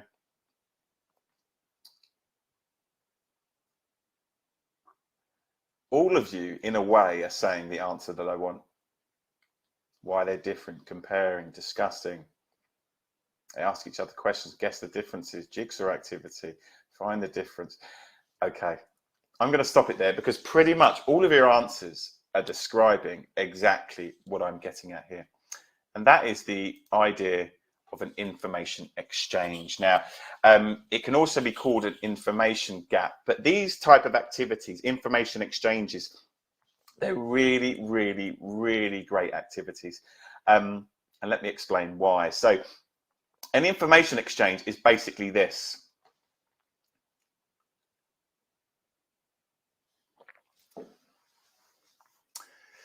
So me and you are doing a task together, and you have information that I need to complete the task.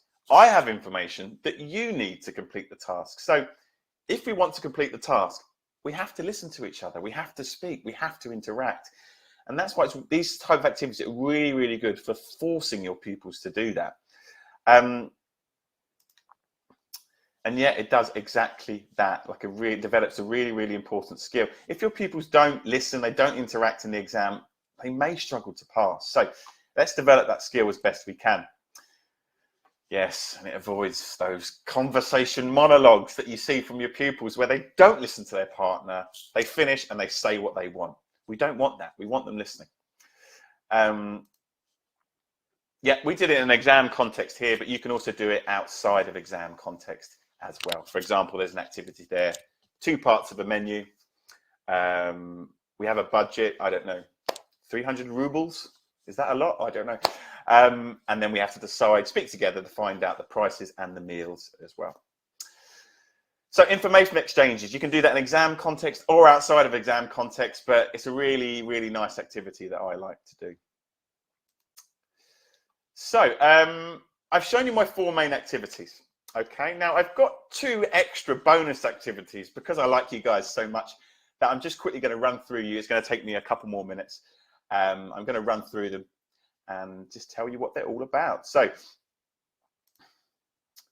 first of all, I'll let you read this and then explain. So I don't know if you ever recorded yourself speaking English, but I've recorded myself speaking Spanish. First of all, it's quite uncomfortable to begin with. You're like, oh, nobody likes listening to their own voice. However, the second most important thing is you learn so much about your speaking. It's absolutely amazing. You listen to it and you think, oh, I speak quickly, I speak slowly, my intonation is good, my intonation is flat, I pronounce that wrong, my grammar's bad there, my vocab's good there. You learn so much. I mean, a lot of our world is we assume that you need somebody else to correct your speaking, but you don't. If you record it, you can correct it yourself. And this is something that can develop so many different exam speaking skills.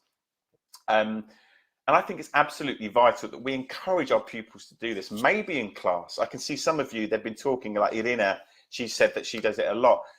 Do it even more. It's absolutely great skills. So, and it's really, really easily done on just a mobile phone here. So get your pupils recording themselves, listening back, listening to each other, and you will see their speaking start to improve little by little. Yeah, Galina said it's remedied your speaking pretty much. Honestly, it's an amazing thing. And let's go back to mobile phones. Using a voice assistant to test pronunciation accuracy. Now, this is another tip that I love. In a mobile phone, you have got pretty much the ultimate pronunciation tool for your pupils. Let me explain. Now, in most mobile phones, you might have programs like WhatsApp or Google Translate. Now, any program that has a dictation function, like you can see here, is possibly the best pronunciation tool that your pupils can have, because of course a dictation function, the idea is you speak into it. If it recognizes it, then it puts it on the screen. If it doesn't recognize it, if your pronunciation's not as good, then it won't recognize it. So every time your pupils learn some language or learn a new bit of grammar, ask them to speak into their mobile phones, because if their pronunciation's good enough, then it'll be recognized. And it means you don't have to listen to every individual pupil. Nikolai, yeah, the conversations I've had with Siri, me too as well, Nikolai. Sometimes I don't want to, it just suddenly starts up by itself. But it's such a great tool for testing your pronunciation. Literally in the palm of your hand, you have this. So a nice little quick tip for you to be able to test your students' pronunciation as well. So, just one more point I'd like to point out. Of course, please don't forget the internet. That's, of course, the last place you can find some conversation skills on there too as well. So I'm just going to quickly recap on, yeah, Anna, that's important. Sorry, before the recap, I want to touch on that. It can recognize you even if you have a bad accent. So, but that doesn't matter, because you think in life, that's what happens in life anyway. It will recognize you if you're intelligible, if it's clear enough, not if you're perfect. And that's why I like it, because that's what happens in real life. Whenever I talk to people whose English isn't their first language, their accent, it might be good, okay, bad, but I can understand more or less. And that's the most important thing that we encourage in our pupils. And that's why that particular pronunciation tool is good, because it can recognize pronunciation that isn't perfect as well. So, sorry, I know I'm running a bit late, Julia, so I'll be quite quick here, but a recap. So, guess what? Describing unknown objects, developing that skill. Naughts and Crosses for agreeing and disagreeing. Yes, no game to encourage fluency. Expertly modelled, of course, by Julia. information exchange, forcing our pupils to communicate, interact and listen. And then my 2 little activities at the end, recording yourself speaking and listening back to it. And then, of course, using voice assistants for pronunciation as well. So my final task here for you today is, which one will you try first? Hopefully you're going to try one first. Hopefully it's going to be 1 or 2. But yes, thank you. I hope there's been some interesting ideas in there for you. Like I said, I'm a teacher, and whenever I give a webinar, I like to think like a teacher, and I like to think what actually works in class, what's practical. So hopefully these are nice and practical for you as well. So yeah, lots of people are liking, guess what, actually? Guess what you can do with points. If your pupils guess it correctly on point 5, they get 5 points, point 4, 4.3. Okay. Thank you very much. So I'm just going to quickly scoot forward now to, yeah, please don't forget, in all of these activities, lessons, that's important, development lessons, not just activities. It's just part of an effective lesson, okay? You need to show the language in context, maybe do some work with the language and then do the activity. So it's really important that you do that. And of course, include practice too. It's not that I hate practice and hate doing the exam. Your pupils have to do this. And I think when you do a development lesson, you say to your pupils, right, we've looked at agreeing or disagreeing. When do we need it? You need it in part 3 of the exam. Ah, okay, let's do part 3 of the exam and practice. So include practice too. Yeah, maintain an open dialogue with your pupils. Let them know what you're doing.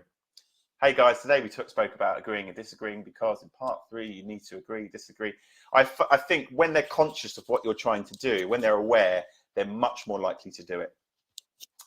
And finally, my final point, I can't see that. There we go. Revisit the skills frequently. Of course, we never learn anything by doing it once. We learn by doing multiple times. So please make sure you revisit as much as possible.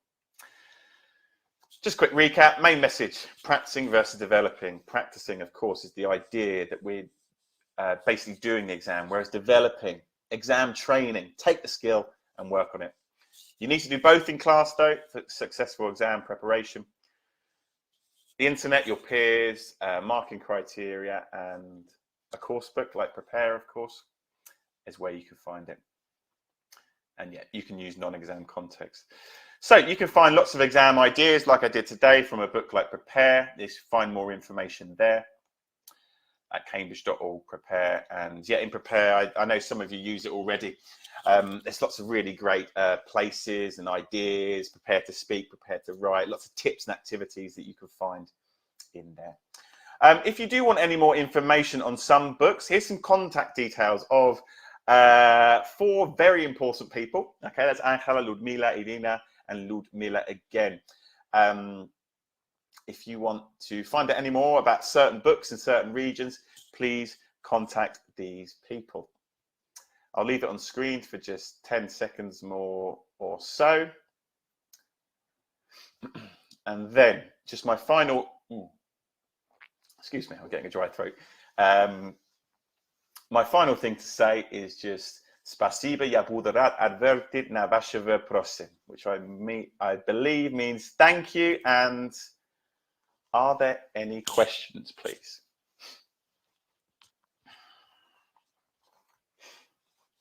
I have a few more minutes for questions if people have anything. Yulia, I don't know if you have any very good Russian. I don't think so, but thank you anyway. Can you share the slide with the recap of games one more time, please? Yeah, okay. You don't need to record yourself. Okay, let me quickly go back on there for you. Yeah, there's no questions so far, Yulia, but I don't know if you have any in from yours. I'll give you a couple more minutes, guys. Of course, if you're, I hope you stay around as well. I'm giving another presentation in probably about 10 or 15 minutes on spicing up listening, how to make listening more exciting in your class. Why Russian, Rubina? It's just because the majority of people watching today are from Russia and speaking Russian. So I focus on that. Apologies if your first language isn't Russian. But yeah, that's why. Okay. What activities would you recommend for a grammar lesson? Well, I mean, that depends a lot on the grammar, Katerina. If you could maybe give...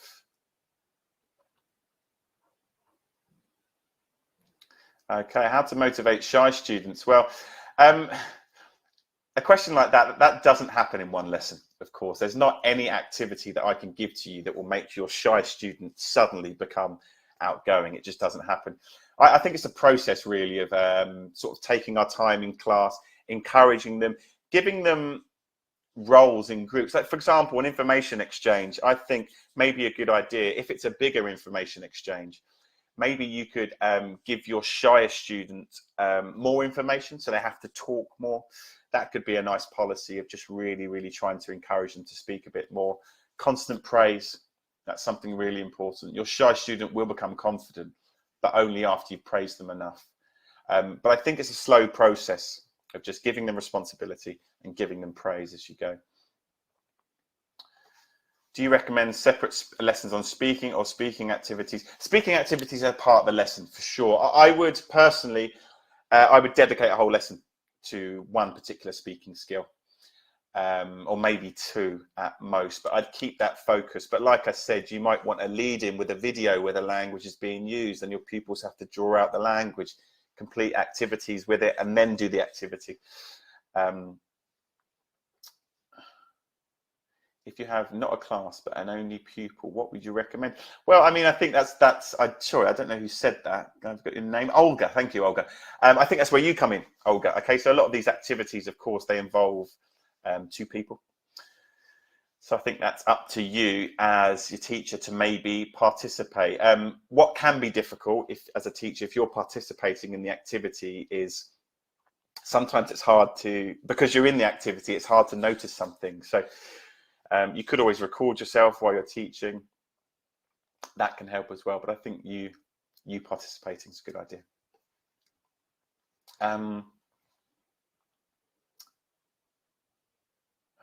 Okay. Sorry, just a couple of questions I've missed there. What do you recommend doing to keep the balance between the structure and the vocabulary? I'm not sure if you mean, who was that said that? Irina. I'm not sure if you mean grammar and vocabulary there. I mean, to keep the balance between them, that's up to you. I mean, a good course book will help, of course. That will advise you on what grammar to teach and when. But yes, I would keep separate lessons to begin with for those. I always like having separate individual lessons for one topic. I think is the best way to do it, because we allow our pupils just to focus on one thing and maximize that. Recording activities, could you be used for homework? Yeah, for sure. That's a really nice idea. A really nice activity. Get pupils to record themselves doing a speaking part of the exam, bring it into class, they exchange it with their friends, maybe through WhatsApp or email, they listen to each other's. That's something really nice you could do as well. Sorry, Julia, I'm talking loads. I know I'm running really, really late. I think I'll stop there, Julia. I'll stop there. No, thank you for answering all the questions. This is really great and very useful. And thank you for this presentation. I liked the game. That was great. Yeah, you did really well. You've definitely been practicing, Julia. Thank you. So there was a question about social media channels, Instagram. So people want to follow you somewhere, and I want to remind about this YouTube channel.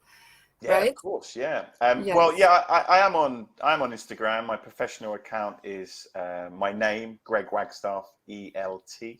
I'll put that on there as well if you want me to.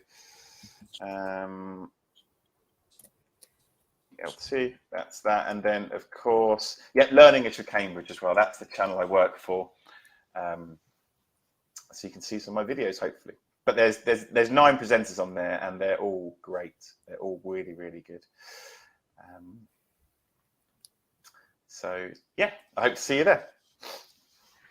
Okay, so do we need the break? Yeah, I mean, I don't. It was going to be 15 minutes break, Julia, but we can do shorter than that if you want. I don't mind. So maybe 5 minutes? Yeah, 5 minutes. Let's say, well, 4 minutes. Should we say 4:15? 4 minutes. Okay, yes. So it will be 5:15 Moscow time and 3:15 your time, right? Fantastic. Yep. Okay, great. Yes. Well, Okay. I will stop webcasting now and I'll see you in a few minutes. Okay. Okay. See you in 4 minutes. See you soon.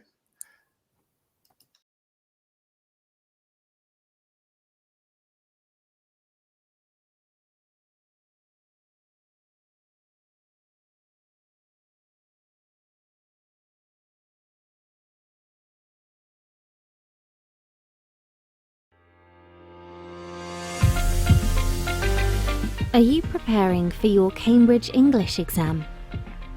Access hundreds of official practice questions and train with the experts in exam practice. Get ahead with expert hints and tips to help you improve. Instant feedback explains your right and wrong answers.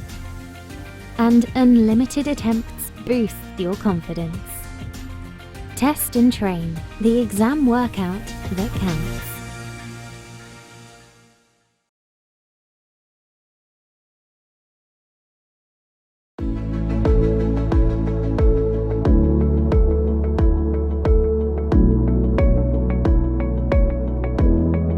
Hello, and welcome to this walkthrough of Test and Train on Cambridge One. Cambridge One is our new home for digital learning. Test and Train is included with all Cambridge exam course digital packs. First, we will look at the student experience of Test and Train.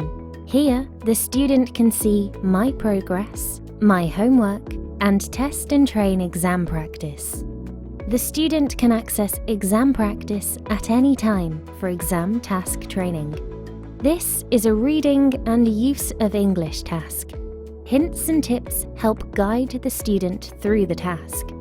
As students work their way through the questions, students can slide the text in and out.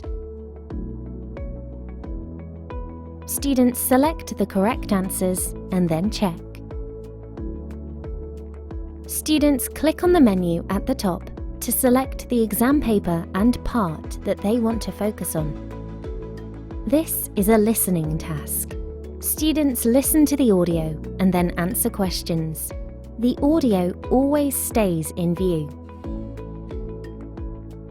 Writing and speaking tasks include model answers, examiner comments, hints, and a speaking test video. All of the tasks in the listening, reading, and use of English sections are auto-marked. The student can see first score and highest score and attempt each task as many times as they want. As a teacher, you can monitor your students' progress in Test and Train in the Cambridge One Class Data View. You can preview all the content on Test and Train, including the timed practice test. Your students can only see this test after you decide to assign it. Assignments is where you set tasks for homework. You can also assign the timed practice test. All assignments include a deadline. The assignments you set appear in your students' My Homework section.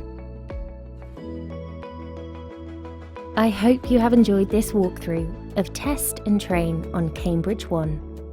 For more information about Test and Train or our exam courses, go to cambridge.org/testandtrain.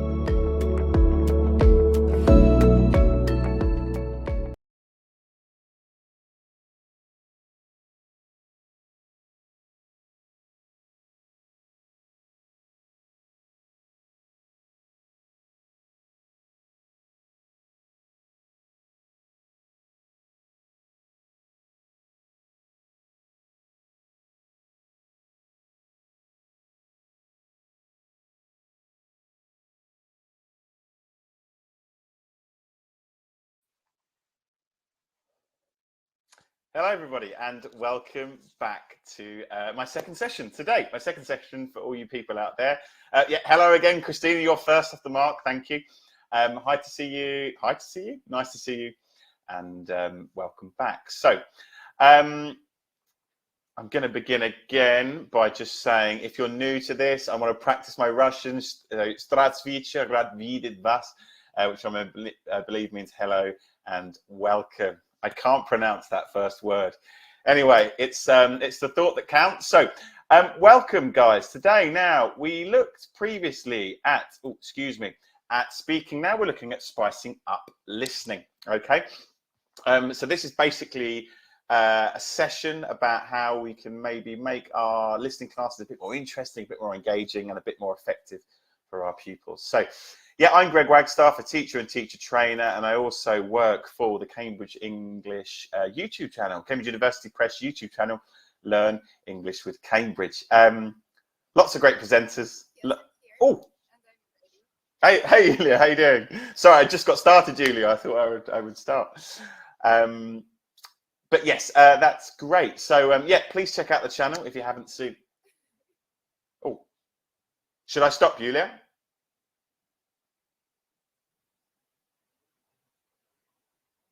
Hello, sorry, Julia, are you there?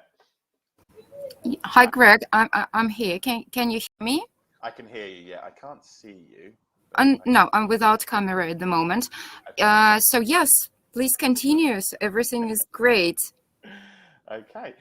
Thank you, Julia. Perfect. So yes, we're looking at listening classes today, and I was just saying I'm lucky enough to be one of these presenters for the Learning English with Cambridge YouTube channel. So spicing up listening now. What we're going to be looking at today is basically listening activities and exam technique that we can use in class.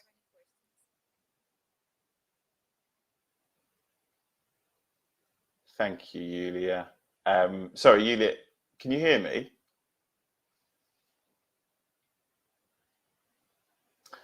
Okay. Sorry, guys. Looks like there are a few tech. I had a great weekend. Thank you. Sorry, guys. I have a.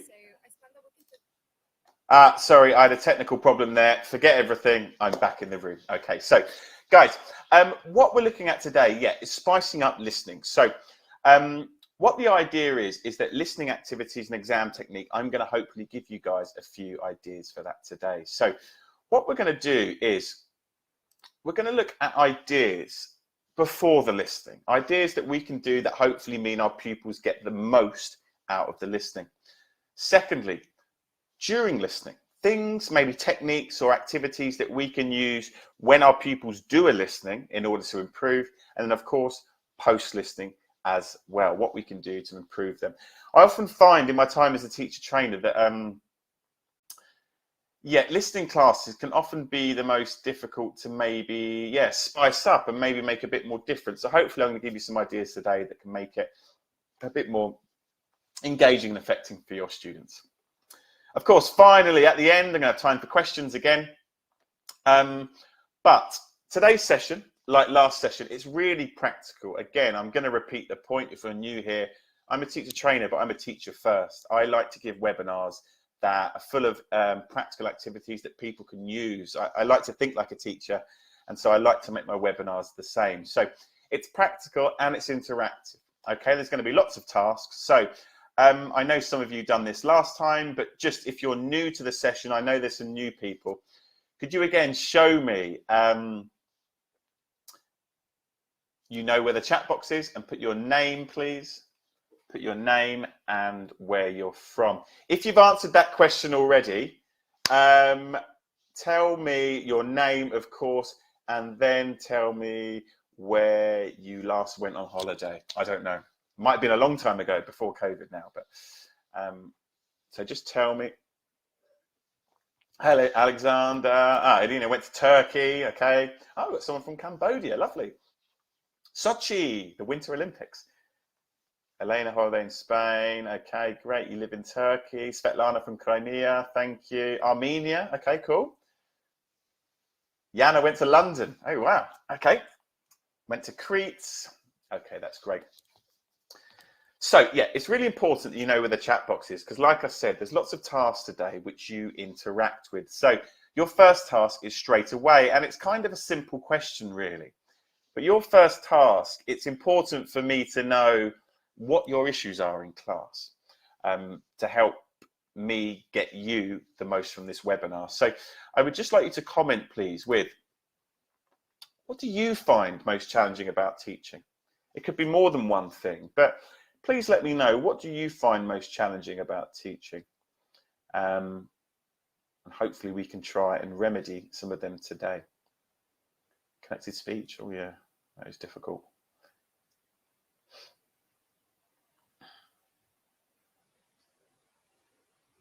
Motivation, assessment, appropriacy, connected speech, yeah, that is difficult. Exact information, motivation, duration of recordings, choosing a good court book, how to teach effectively. Hopefully I've got some fresh activities for you. I didn't see who that was, but thank you. Relative sources, focus, motivate students. Yeah, that's a big thing.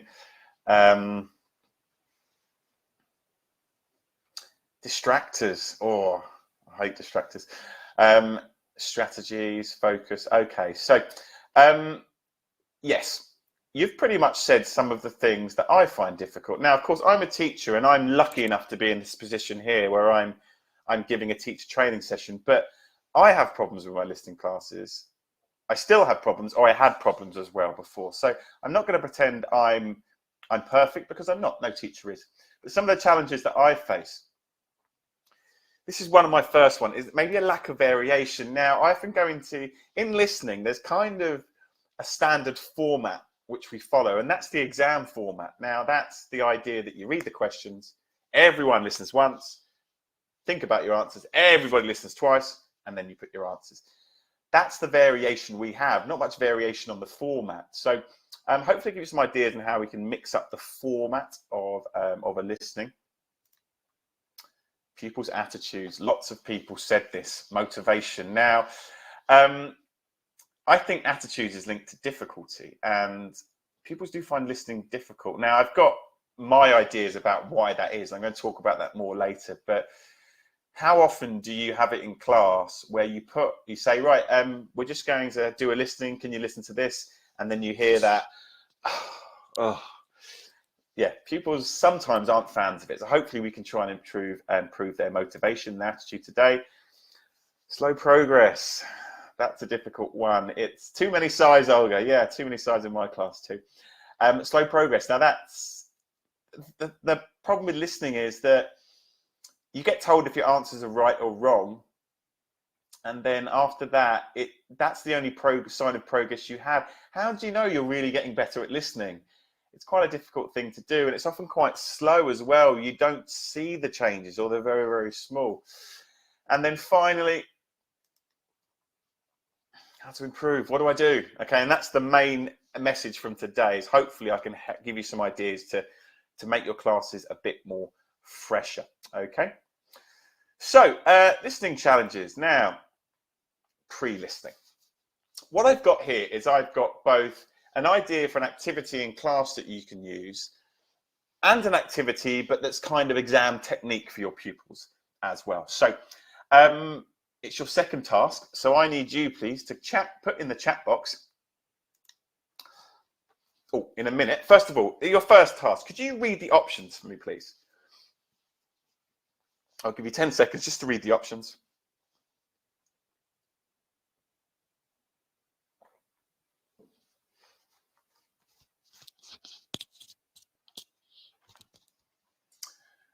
So please read the options, because what I'm going to ask you to do is, now I'm going to put on screen a question, okay, a listening question. And I would like you to read the question and decide, is it options 1, 2, or 3 that go with it?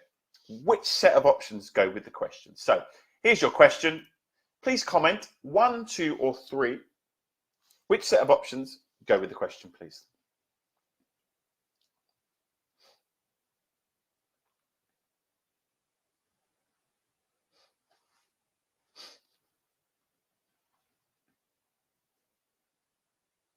Okay, lots of people putting 3, some people putting 2, 3, 3, 3, 3, 1. Got another 3 as well. Okay. let's have a look at the answer, shall we? Okay, so it is option 3. Okay, well done to you. You got that right. Okay, your next one, please. I would like you now to read the questions. Okay, so just 10 seconds, read the questions, please.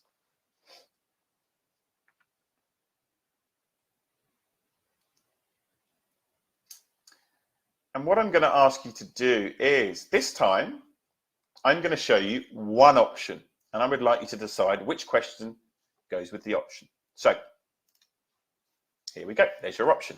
Which question, 1, 2, or 3, goes with that option, please?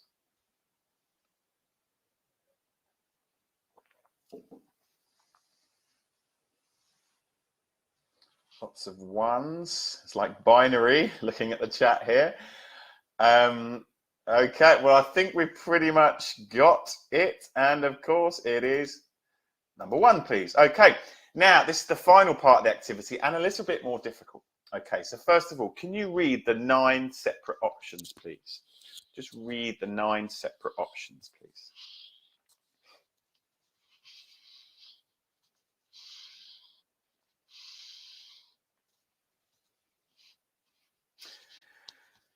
Okay. So you have 9 different options there, 9 different numbers, 9 different options. What I would like you to do is, please, I'm going to show you a question, and then you're going to write 3 numbers in the chat box, okay? The 3 options that match to the question, please. So, there's your question. Please write which options match to the question, please. 3 numbers.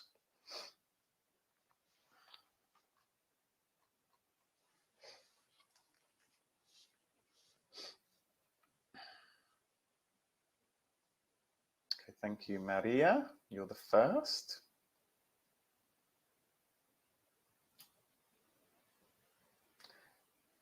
Well, I thought it was a bit harder. Yeah, okay. I think most people have the same answer. Shall we have a look, please? Yes, 1, 3, and 9. Okay. And they've got 1 more, please. Your next question now. Read the question and match the options to the question, please.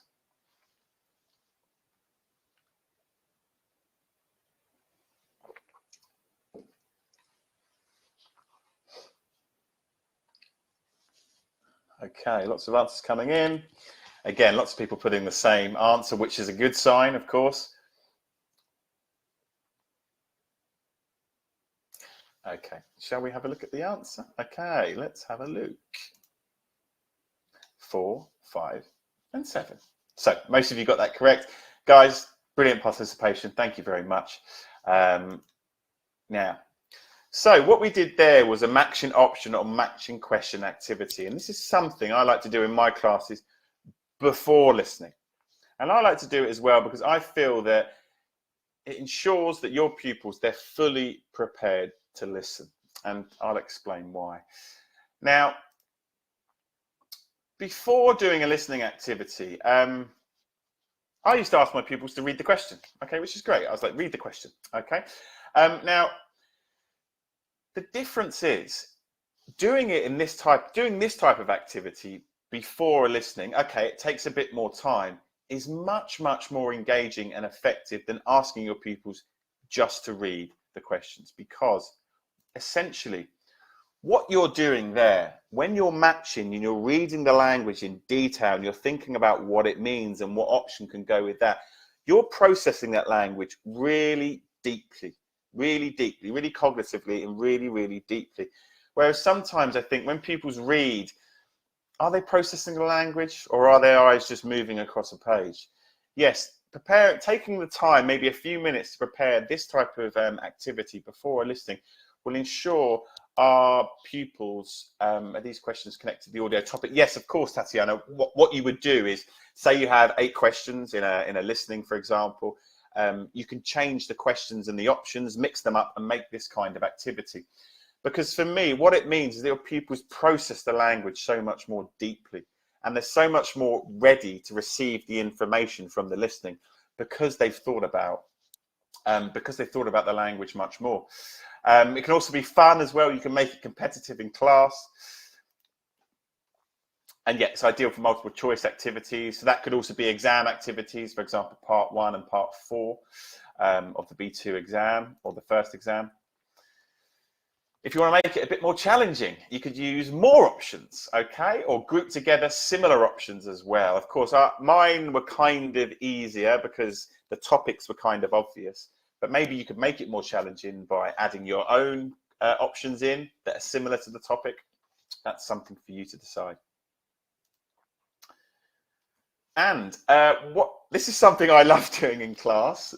Some people call you a lazy teacher, but I honestly think getting your pupils to prepare the activities after you've made them yourself is something really, really great, because it just means they're interacting with the language a lot more. Of course, it saves you time, but what's great about, for example, taking 8 questions and giving 4 to one, some pupils giving 4 to another set of pupils, is that they're using the language and they're using their English so much more than if I prepared it and just gave it to them. So do it once. You do it once or twice and then ask your pupils to do it as well. Definitely, Irina, they can create their own options as an extra activity. Why not? That's a really nice activity, actually, Irina. I'm going to stop there. Give pupils a question. Why not get them inventing options? It doesn't matter if those options aren't on the listening. What matters is that they're processing the question. They're processing that language. So, Irina, gold star. That's a really, really nice point there. Thank you. Right. Okay. So, moving on. Yeah, what you can do that in all good books, for example, like Prepare as well. Now we're looking at the first level, the B2 CEFR level. You have lots of exam practice like this. So I just took a couple of minutes to take it from the ebook. That's the easiest thing to do. If you have the ebook, of course, photocopying and cutting out bits of paper takes a lot of time. But if you have the ebook on your computer, you can obviously cut bits out and put them together. So yeah, with any good course books, for example, like Prepare, you can prepare this kind of activity. So that was one activity I like to do, making sure my pupils are processing the question deeply and that they're ready to receive the information. Here's my next, okay, I'm going to stop. Sorry, I keep noticing questions. What if they fail the activity? Tatiana, that doesn't matter. That doesn't matter. The most important thing is that they're engaging with the language. If they've failed while engaging with the language, that doesn't matter. The simple fact is they've done something, they've processed the language. Okay, so let's move on to task 3 now, and I would like you to, what I'm going to do is I'm going to give you some questions, some words, sorry. I would like you to look at the words and then create an exam question. Now, the first part of the question must begin with you here. And you're going to look at these words. Here are the words. And please, can you read them? And can you write in the chat box a complete exam question, please? That's important. The words appear in order. The words appear in order. Okay, I'm going to put that up there for you. So just look at those words and please create a complete question from them.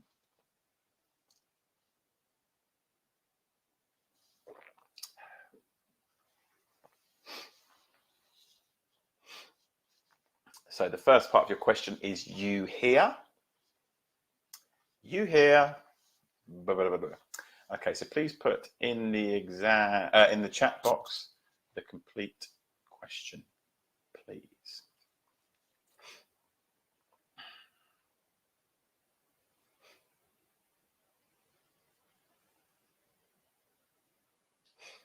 Okay, thank you, Maria. You're the first person. It's a very good start.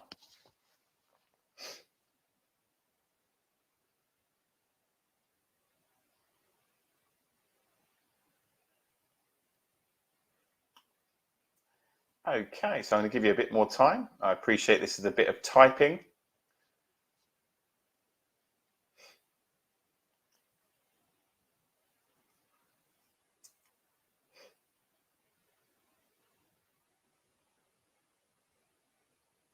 Okay, thank you, Alexander. Thank you, Olga. Thank you, Maria. Thank you. I can't pronounce your name. I'm very sorry.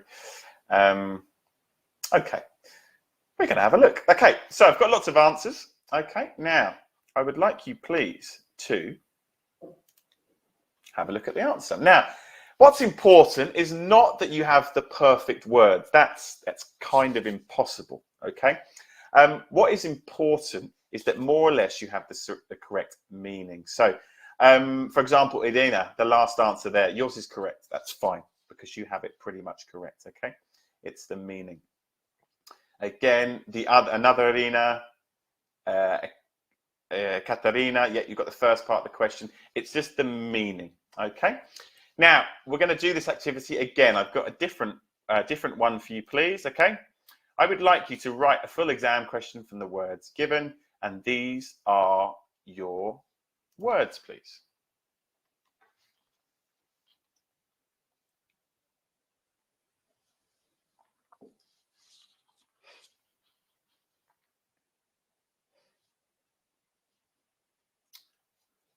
So, what do we think?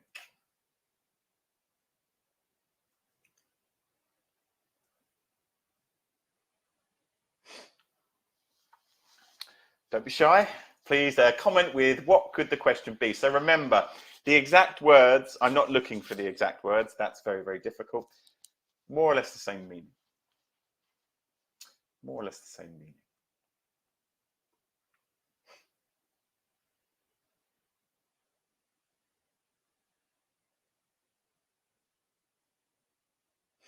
Okay, thank you. Lots of brave answers here. New dress, camping trip, apartment. So lots of different topics. Okay. Goes to my sister about her mum. How old is she? So we've got lots of different topics here.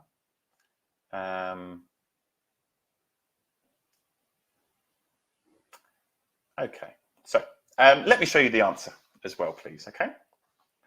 I'm not sure if anybody had the right meaning. Okay, so you hear a teacher talking to her class about their lesson in design. What is she doing? Now, okay, I'm going to say something to you now that you're probably thinking. You're probably thinking this.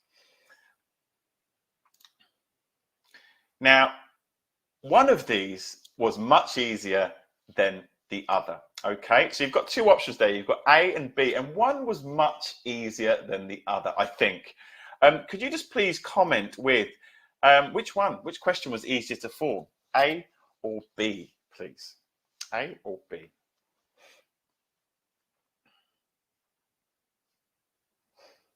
Which question was easier to form?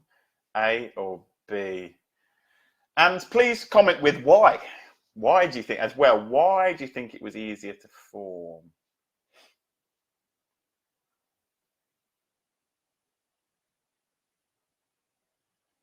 Okay, good. Lots of correct answers coming in. Okay. So, here we go. So, yes, for me, A, as you can see here, was probably much easier because the words carry meaning. Okay, they are the key words of the question. Now, this is an activity that I like to do in class with my pupils, and that's forming questions with keywords. And the idea here is that my pupils they fully understand the question. So let me explain why I use this and when. Now, forming questions with keywords, it's recognizing keywords. I'm sure most of you know this already. It's a key exam technique. When our pupils are waiting for the listening, they need to get in their head which are the important words in the question, because those are the words that if their knowledge of them is going to matter if they understand or not. So recognizing keywords is a key exam technique. However, what I find with some of my pupils, particularly as you get lower down the levels, they don't know what keywords are. I had one student to say to me a few years ago, Greg, what's a keyword? And it made me think, it's an important word, but I know this, but pupils don't know that. So I like to do this activity to clearly demonstrate to my pupils what a keyword is. It's those words that carry meaning. And not the words like to, and, her. They're not the important things. You need to be focusing on the words that carry meaning. So yeah, Rubina, I have that problem. I still have that problem. Pupils say to me, I don't know what words to underline. What words are important? They're all important. They're not really. You need to focus on the ones that carry meaning, and this activity can show our pupils that. If you want to push your pupils even further, yes, they underline all the words. Every word's important. This is a really nice activity for lots of reasons. Now, if you want to push them even further, okay, you could ask your pupils to form the question, do exactly the same activity, but ask them to form it with synonyms. They cannot repeat the words on the screen. They have to, again, they cannot say teenage boy. They have to say adolescent youngster, or just adolescent, I suppose.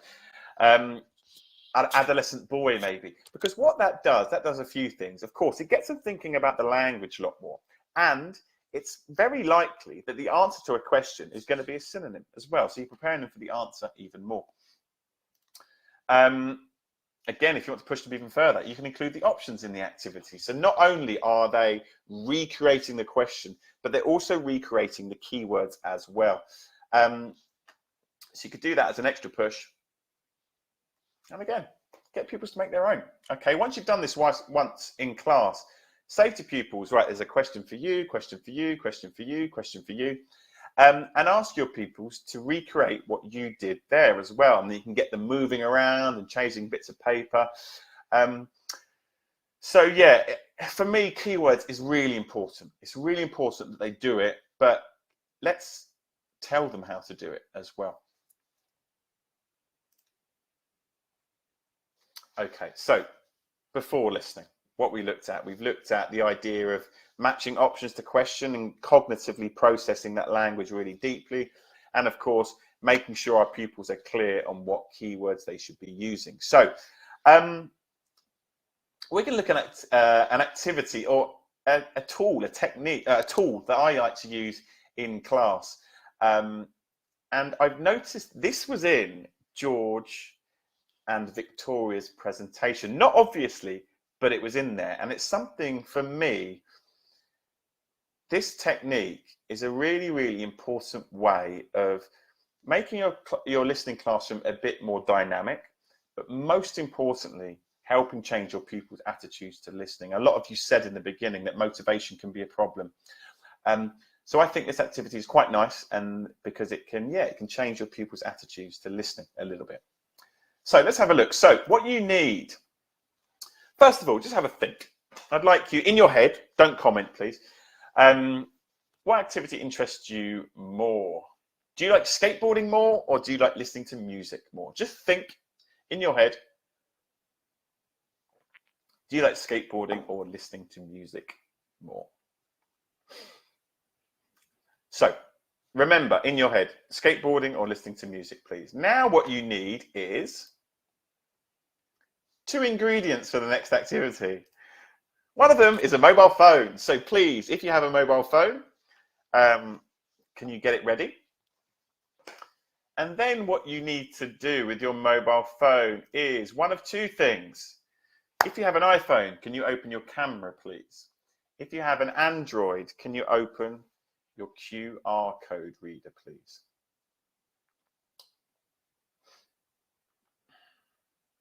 So hopefully you're not watching this on your phone. But if you have your phone separately, can you get your phone, get your camera and Android? Because what's going to happen now is, yes, we're going to be using QR codes. So in 1 minute, I'm going to show you 2 QR codes, one for skateboarding, one for music. I would like you to put your camera or your QR code in front of your preferred QR code. You're going to click on the link like I'm doing here on my screen. If you're using a phone, I'm very sorry. But yeah, you could maybe do this later on. And you're going to listen. Nice and simple. So here we go. If you like skating, please, can you scan this QR code and complete the activity in the chat box? If you like listening to music, please, can you scan this code and complete the activity in the chat box, please? Okay, so I'll say it one more time. QR codes, listen, complete the activity in the chat box. Now, I'm going to be quiet for 1 minute and let you listen.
Okay, lots of answers coming in. I'll give you 10, 15 more seconds, please, just to listen, scan, listen, and comment, please.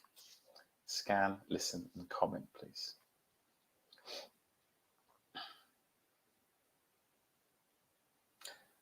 Okay, now, I'm sorry if you haven't done it or you haven't finished. I'm going to move on just because of time, okay? So,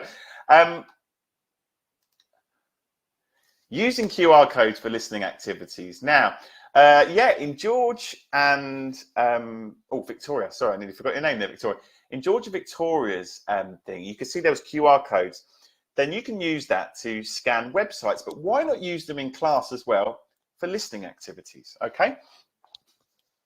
And what this can do, I'm going to explain more. Your pupils can see listening from a different perspective. Let me explain, okay? So first of all, as most of you now realise, is QR codes are a type of barcode that can produce links to material of your choice. So, I mean, we've done listenings, you can do YouTube videos, you can do reading activities, you can do model writings, you could do all sorts with QR codes. They're really, really great and versatile. And like I said, what it does, you need a digital device, hopefully one you're not watching a webinar on at the same time. And there, this is something, the first important point, it adds dynamism and movement to a listening activity. What I'd recommend is have an activity with maybe 3 or 4 different QR codes around the room. Your pupils are standing, they're scanning, they're listening. Straight away, you've got a different dynamic there in your class. And you're not sitting down there listening, filling in your answers. It's something really, really engaging. And what's good as well, it serves mixed ability. For example, I asked you guys who likes skateboarding, who likes music. Okay, let me try and cater for you and your choices. If you like listening, music, you're over there. If you like skateboarding, you're over there. I've given my pupils a choice. And also mixed ability. Maybe some of you are a bit stronger than the others. I can give them two options as well. Now, this is the most important thing, I think, that it really does help with, and I'm going to explain more. And it's like the power dynamic of a listening. And this is key to our pupils' motivation, I think. What I'm going to say here is that, first of all, in reading, for example, that's the other receptive skill. You can access whatever you want, okay? You can begin with number 5. Begin with number 1, begin with number 8. Look at the options, look at the questions, go to this one, go back. You control the reading, okay? However, in a listening, that's very, very different. Basically, the listening controls you. Read the questions now, listen once now, have a break, listen again, right, you've finished. I'm in control of you, not the student in control. And I honestly think that's part of the negativity around listening, is that pupils, they feel out of control, okay? They're not controlling this listening. However, with QR codes, that completely changes. One, I have choice. I can choose this QR code or that QR code. And secondly, I can pause it, I can rewind it, I can go backwards, I can go forwards. I'm in control of the listening, not the listening being in control of me. And I've honestly noticed in these classes, pupils are so much more up for listening activities because they're in control of it. Yes, of course, in a real exam, you can't do that. You can't do that. But I find that if you do these QR code activities enough, when they come to do classic exam practice in class, which they should be doing, you need to do that as well. Their attitudes to that are so much better because generally they see listening as a bit more of a positive thing. So yeah, I really think it helps in motivation and attitude as well. So if you want to change this ever so slightly, alternative activity is you can do the classic exam activities where pupils listen once, put the phone on a table near your desk, they record the first one, and then they can listen and do what they want with the second activity as well. So QR codes, yes, you can do that by any good books, for example, like Prepare will give you the audio, and then simply go on to, somebody said it's easy, it is easy, honestly. You can go on to any QR code generator, sign up, and use them that way as well. So that's good for listening and speaking, YouTube videos, all sorts of things, okay? Right, we're running out of time. Yulia, if you can hear me, I probably will go extra 5, maybe 10 minutes. I don't know. Hopefully you guys are not in a rush. I'm very sorry if you are. I will try to go as quickly as possible. But right, what we're going to do now is another task. I told you, lots of participation here today. Another task. What I'm doing is I'm moving away from the Cambridge exam. Okay? Thank you. I got a thumbs up there. That means I'm all good. I'm moving away from the Cambridge exam. This is the question that I've created myself. Now, first of all, what I want you to do is maybe you need a piece of pen and paper, or maybe in your head. I would like you just first of all, oh, sorry, no, in the chat box. Can you comment with the keywords, please? We've practiced what the keywords are. Can you comment with the keywords, please?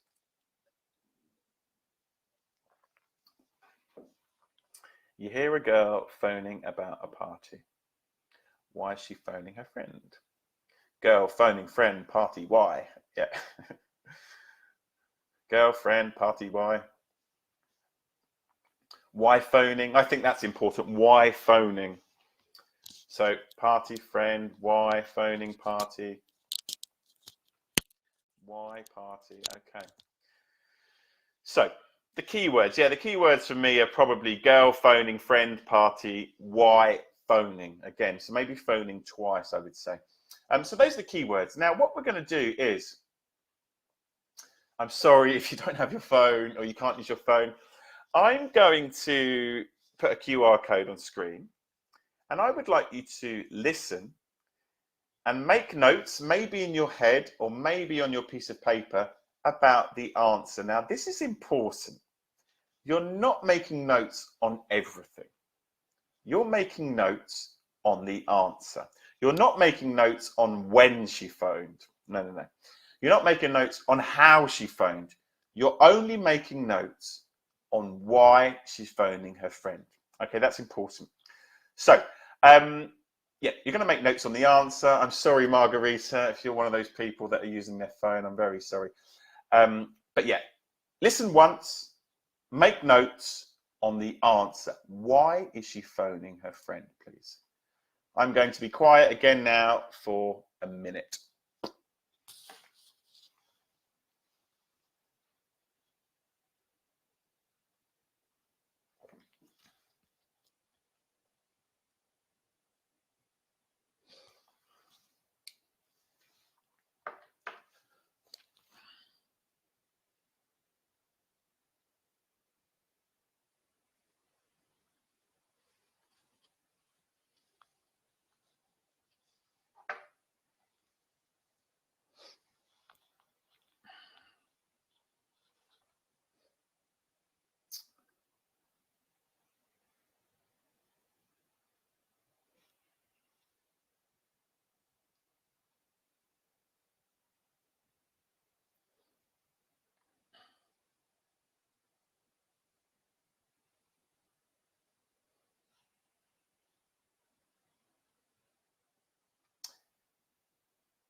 Okay, so now, I'm sorry again if you didn't participate, but thank you. Lots of people had some good ideas now. Now, I'm not normally a liar. I don't usually lie as a person, but I lied a little bit here. Okay, let me explain why. Because this is actually a Cambridge question. Okay, it's a Cambridge question, but what have I done here? I've removed the options. Now, I want you to look at the options, please. And can you comment which could be the correct answer? A, B, or C? Think about your notes. Which could be the correct answer, please?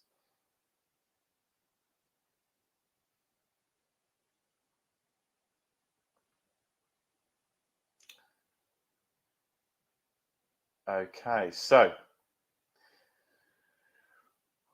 normally, because of time, I can't. Normally, I would ask you to listen again a second time. I would like you to listen again a second time, but not today, and confirm your answer. Because today, this is something, an exam technique that I like to do in my class, and that's covering options in listening activities.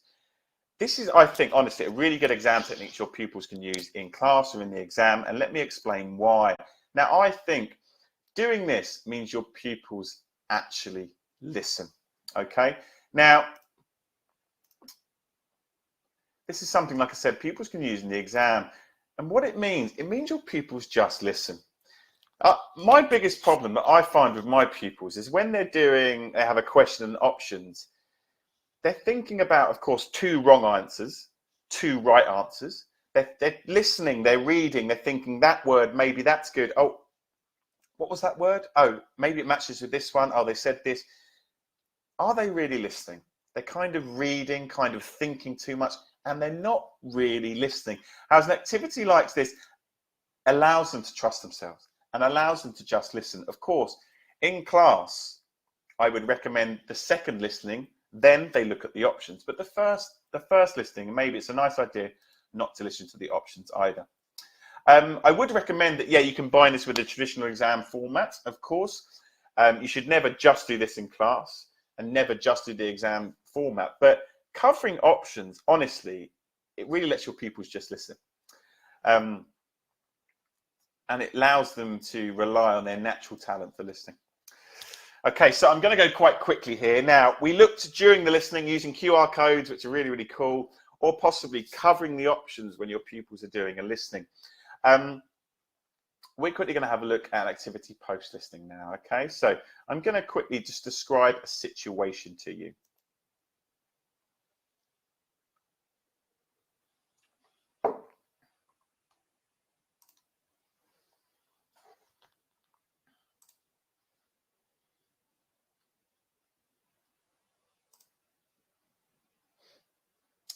So just imagine this situation. This is a situation that can happen in class if we don't choose not to use audio scripts. Now, for me, audio scripts are something that you should use as much as possible in class. They're really, really great because they allow our pupils to progress. How can you progress if you don't know where you went wrong? And so what I'd recommend is using audio scripts, just in case you weren't sure. It's the script of the audio. It's quite an obvious thing there. But for me, I've met some teachers before who never use the audio script. Okay, maybe you won't want to use it every lesson, but honestly, it's really, really useful for our pupils to use. Yeah, how can I improve if I don't know what I did wrong? In class, I didn't used to use the audio script, and I would say, right, what's number 1, number 2, number 3, number 4? Okay, you got 5, you got 4, let's go, let's move. And my pupils sat there probably thinking, what did I do wrong? So yeah, I'd recommend always use an audio script, and, they're also really good as well for other things. Okay, so that might be identifying unknown language. Somebody talked about distractors earlier. That's a really, really important thing. In an exam script, there's usually lots of things to distract our pupils. Maybe talking about something yesterday instead of today, maybe talking about the girl and not the boy. So that's really important. And of course, it gives you extra reading practice as well for your pupils. So I'll quickly jump through there. So audio scripts, yeah, good books like Prepare will show you them in the actual ebook. And then the good thing about Prepare is when they've done the listening, you can play it to them again. And they can read the audio and it comes up at the same time as well. So that's a really, really nice activity. Quick recap, guys. So we looked at matching options to questions or forming questions with keywords. So the first activity is to get your pupils thinking about the question deeply. And the second activity, the same, really. During, probably my favorite part of the presentation, during, using QR codes to change attitude to listening and make it more dynamic. And of course, covering options as well. I like that too, covering options. Okay, I'm quickly going to answer this question because I think it's a really good question. So I don't know how to pronounce your name. When's it advisable to use a script, like before, during, or after the listening? Now, that's interesting.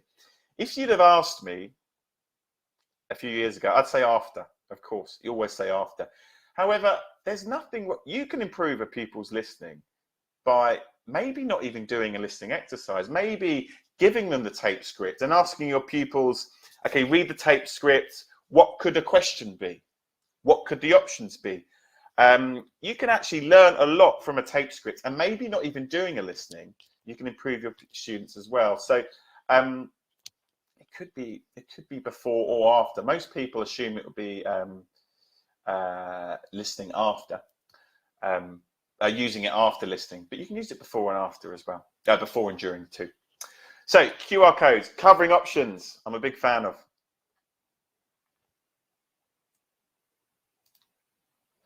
And using audio scripts as well. So a quick question: what if mobile phones are not allowed in class? Well, if that's the case, Saeed, then it's a bit difficult for you to do that. I mean, you could do it from the board, maybe. I don't know if they're allowed tablets in class. Of course, tablets don't usually have things like WhatsApp, so sometimes some schools allow them. So you could use that, or maybe you could do it yourself in class as well. So anyway, I know I'm taking a long time. Just quickly, could you comment with which activity maybe you will use first? I'm nearly finished, Julia. If you can hear me, I'm going to be 1 or 2 more minutes. But which one would you like to use first, please?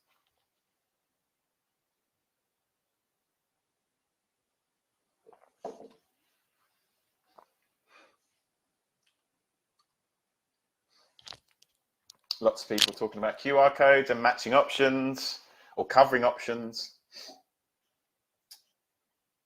Try it yourself. If you have an English exam, try doing the covering options. It's quite interesting. Okay. Yeah, just to recap, all the examples this time are from the Prepare first level. Okay, Prepare B2. You can find out more information here at cambridge.org Prepare. And like I said, lots of exams, tips and activities, everything your pupils need to prepare for the exam. What are QR codes? I'll maybe explain again in a minute. Okay. Here's the contact details. I'm going to quickly jump through these, okay, because if you just email Cambridge, I'm sure Yulia will put an email there as well. Okay, so I'm going to try and do my Russian again. Спасибо, я буду рад ответить на ваши вопросы, please. So are there any questions, please? If you have any questions, put them in the chat box. Thank you, Saeed. Thank you, Irina Matrosova. No questions at all, Christy. Yeah, okay. Oksana, thank you. Honestly, it's very nice to hear that. Thank you for you all to come. And I'm really lucky that I had this opportunity to be here. I genuinely am, and I'm just even more lucky that I have participants like you. Thank you very much.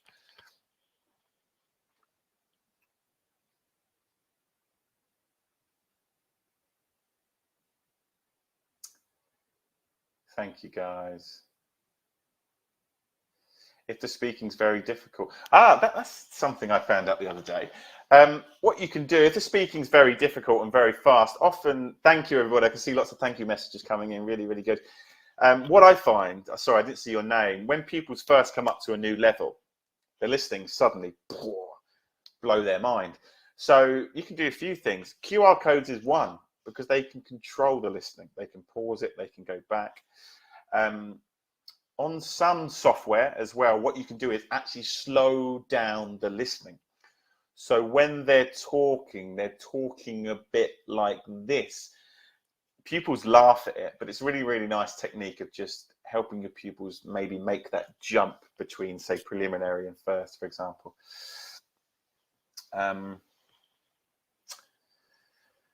Thank you, Victoria.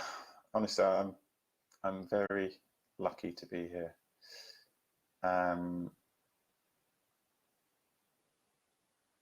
Yeah, how to make work with audio scripts more interesting because they're boring. A nice activity is getting your pupils to write their own audio scripts. When you've, for example, do some work on distractors, for example, say to your pupils, okay, what's in here? What's here to confuse you? Oh, it's changing tense. Oh, it's using a synonym. I'm going to come back to that, Nicola, in a minute. So then you can get them to write their own exam scripts as well. So the audio scripts immediately are coming a bit more interesting because they're writing their own.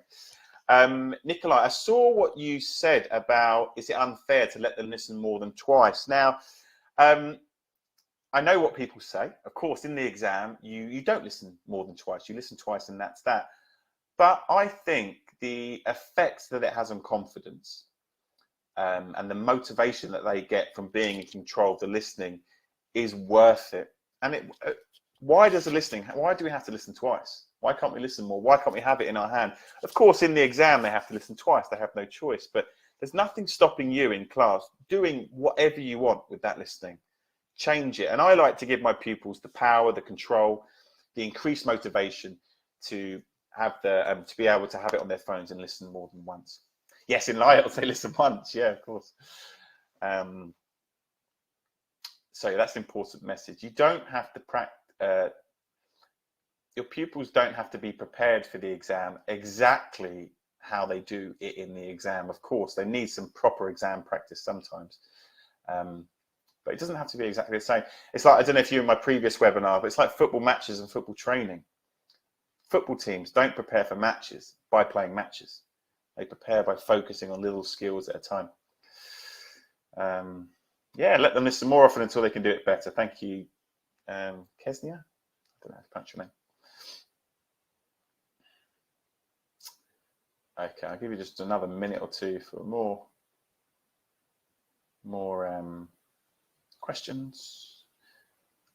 I don't know if you're there, Julia, but I think that's a question for Julia. Julia, will the presentation be available after when we finish today? Hi, thank you for this question. We will share the materials and the links in our follow-up email. We'll send it out within 1 week of the webinar. So sometimes it takes us a little bit more time. We need to convert the recording and work with the lists of the participants. So about 1 week, we'll send everything. Okay. I'll quickly answer that question about Natasha, I think. So yeah, getting your pupils to create their own audio scripts, I think is a really, really...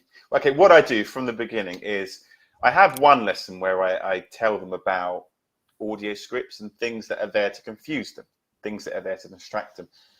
And then maybe in the same lesson or the next lesson, I encourage them to make their own. Now, what they do is they write their own audio scripts. They think of a question. They think of 2 wrong answers and 1 right answer as well. So I ask them to put that into the text. I check it to make sure it makes sense. I ask them to put distractors in, and then I ask them to, on their mobile phones, speak the listening. And then maybe for homework, they exchange the listening, maybe through email, something on their phones. And then for homework, they listen and they check using their pupils' tape script. Why I think it's really good. Again, I'm not obsessed with football, but I talk about it quite a lot. In football, if you know the tactics, the plan of the opposition, what the opposition is going to try and do to you, you're going to perform better because you know what's coming. So if you think about it in an exam context, if you know what the examiner is going to try and do, what tips and tricks they're going to try and do, you're so much better prepared. So yeah, getting them to make audio scripts, I think, is a really, really nice exam activity.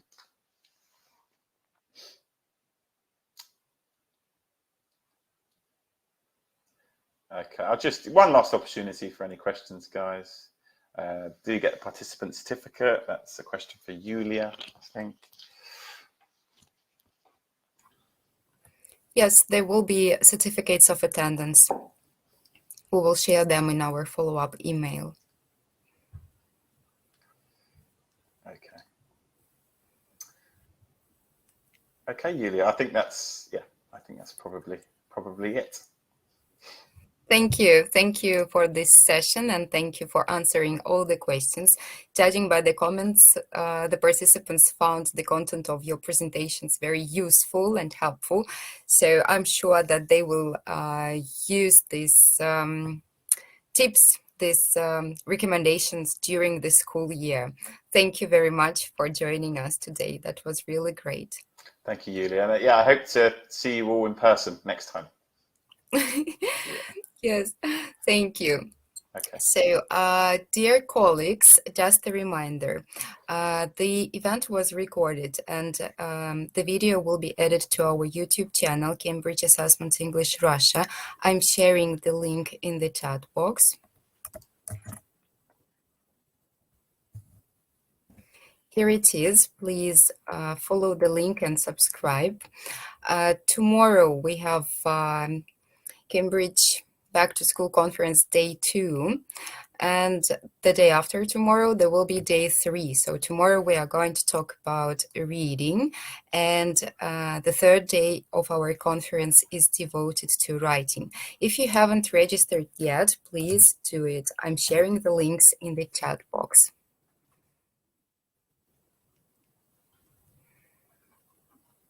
Okay. If you have any questions about our qualifications, exam preparation, registration procedures, please get in touch with our team. I'm sharing our email address in the chat box. And you can also contact your exam center. Find the nearest exam center. Just visit our website and the section Find Exam Center.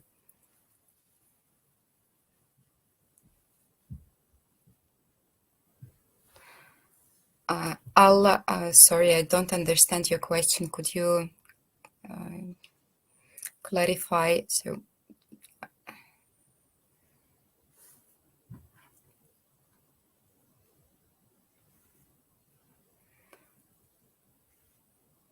I can see you as Allah Gonchar, so I think that the information is correct. This is your name.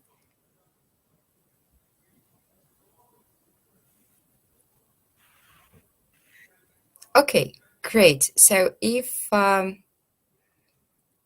will there be any certificates for participants in the conference? Yes, there will be certificates of attendance for those who attended our live sessions. We will share the certificates in our follow-up email within one week of the webinar. Sometimes it takes us some time to prepare all the information and to prepare the certificates.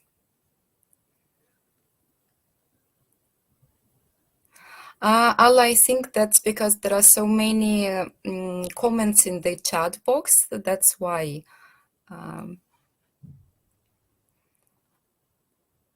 Okay, great. I see that there are so many participants from different regions, and there are some people from Vladivostok. It's already night there. So I wish you a great evening. Enjoy the rest of the day, and well, see you tomorrow. If you haven't registered for Day 2 and Day 3, please do it. I'm sharing the links once again.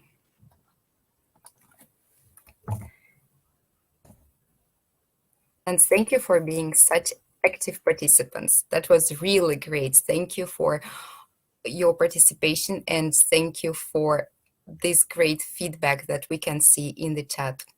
Thank you. So I'm closing this webinar, and see you tomorrow. Bye-bye.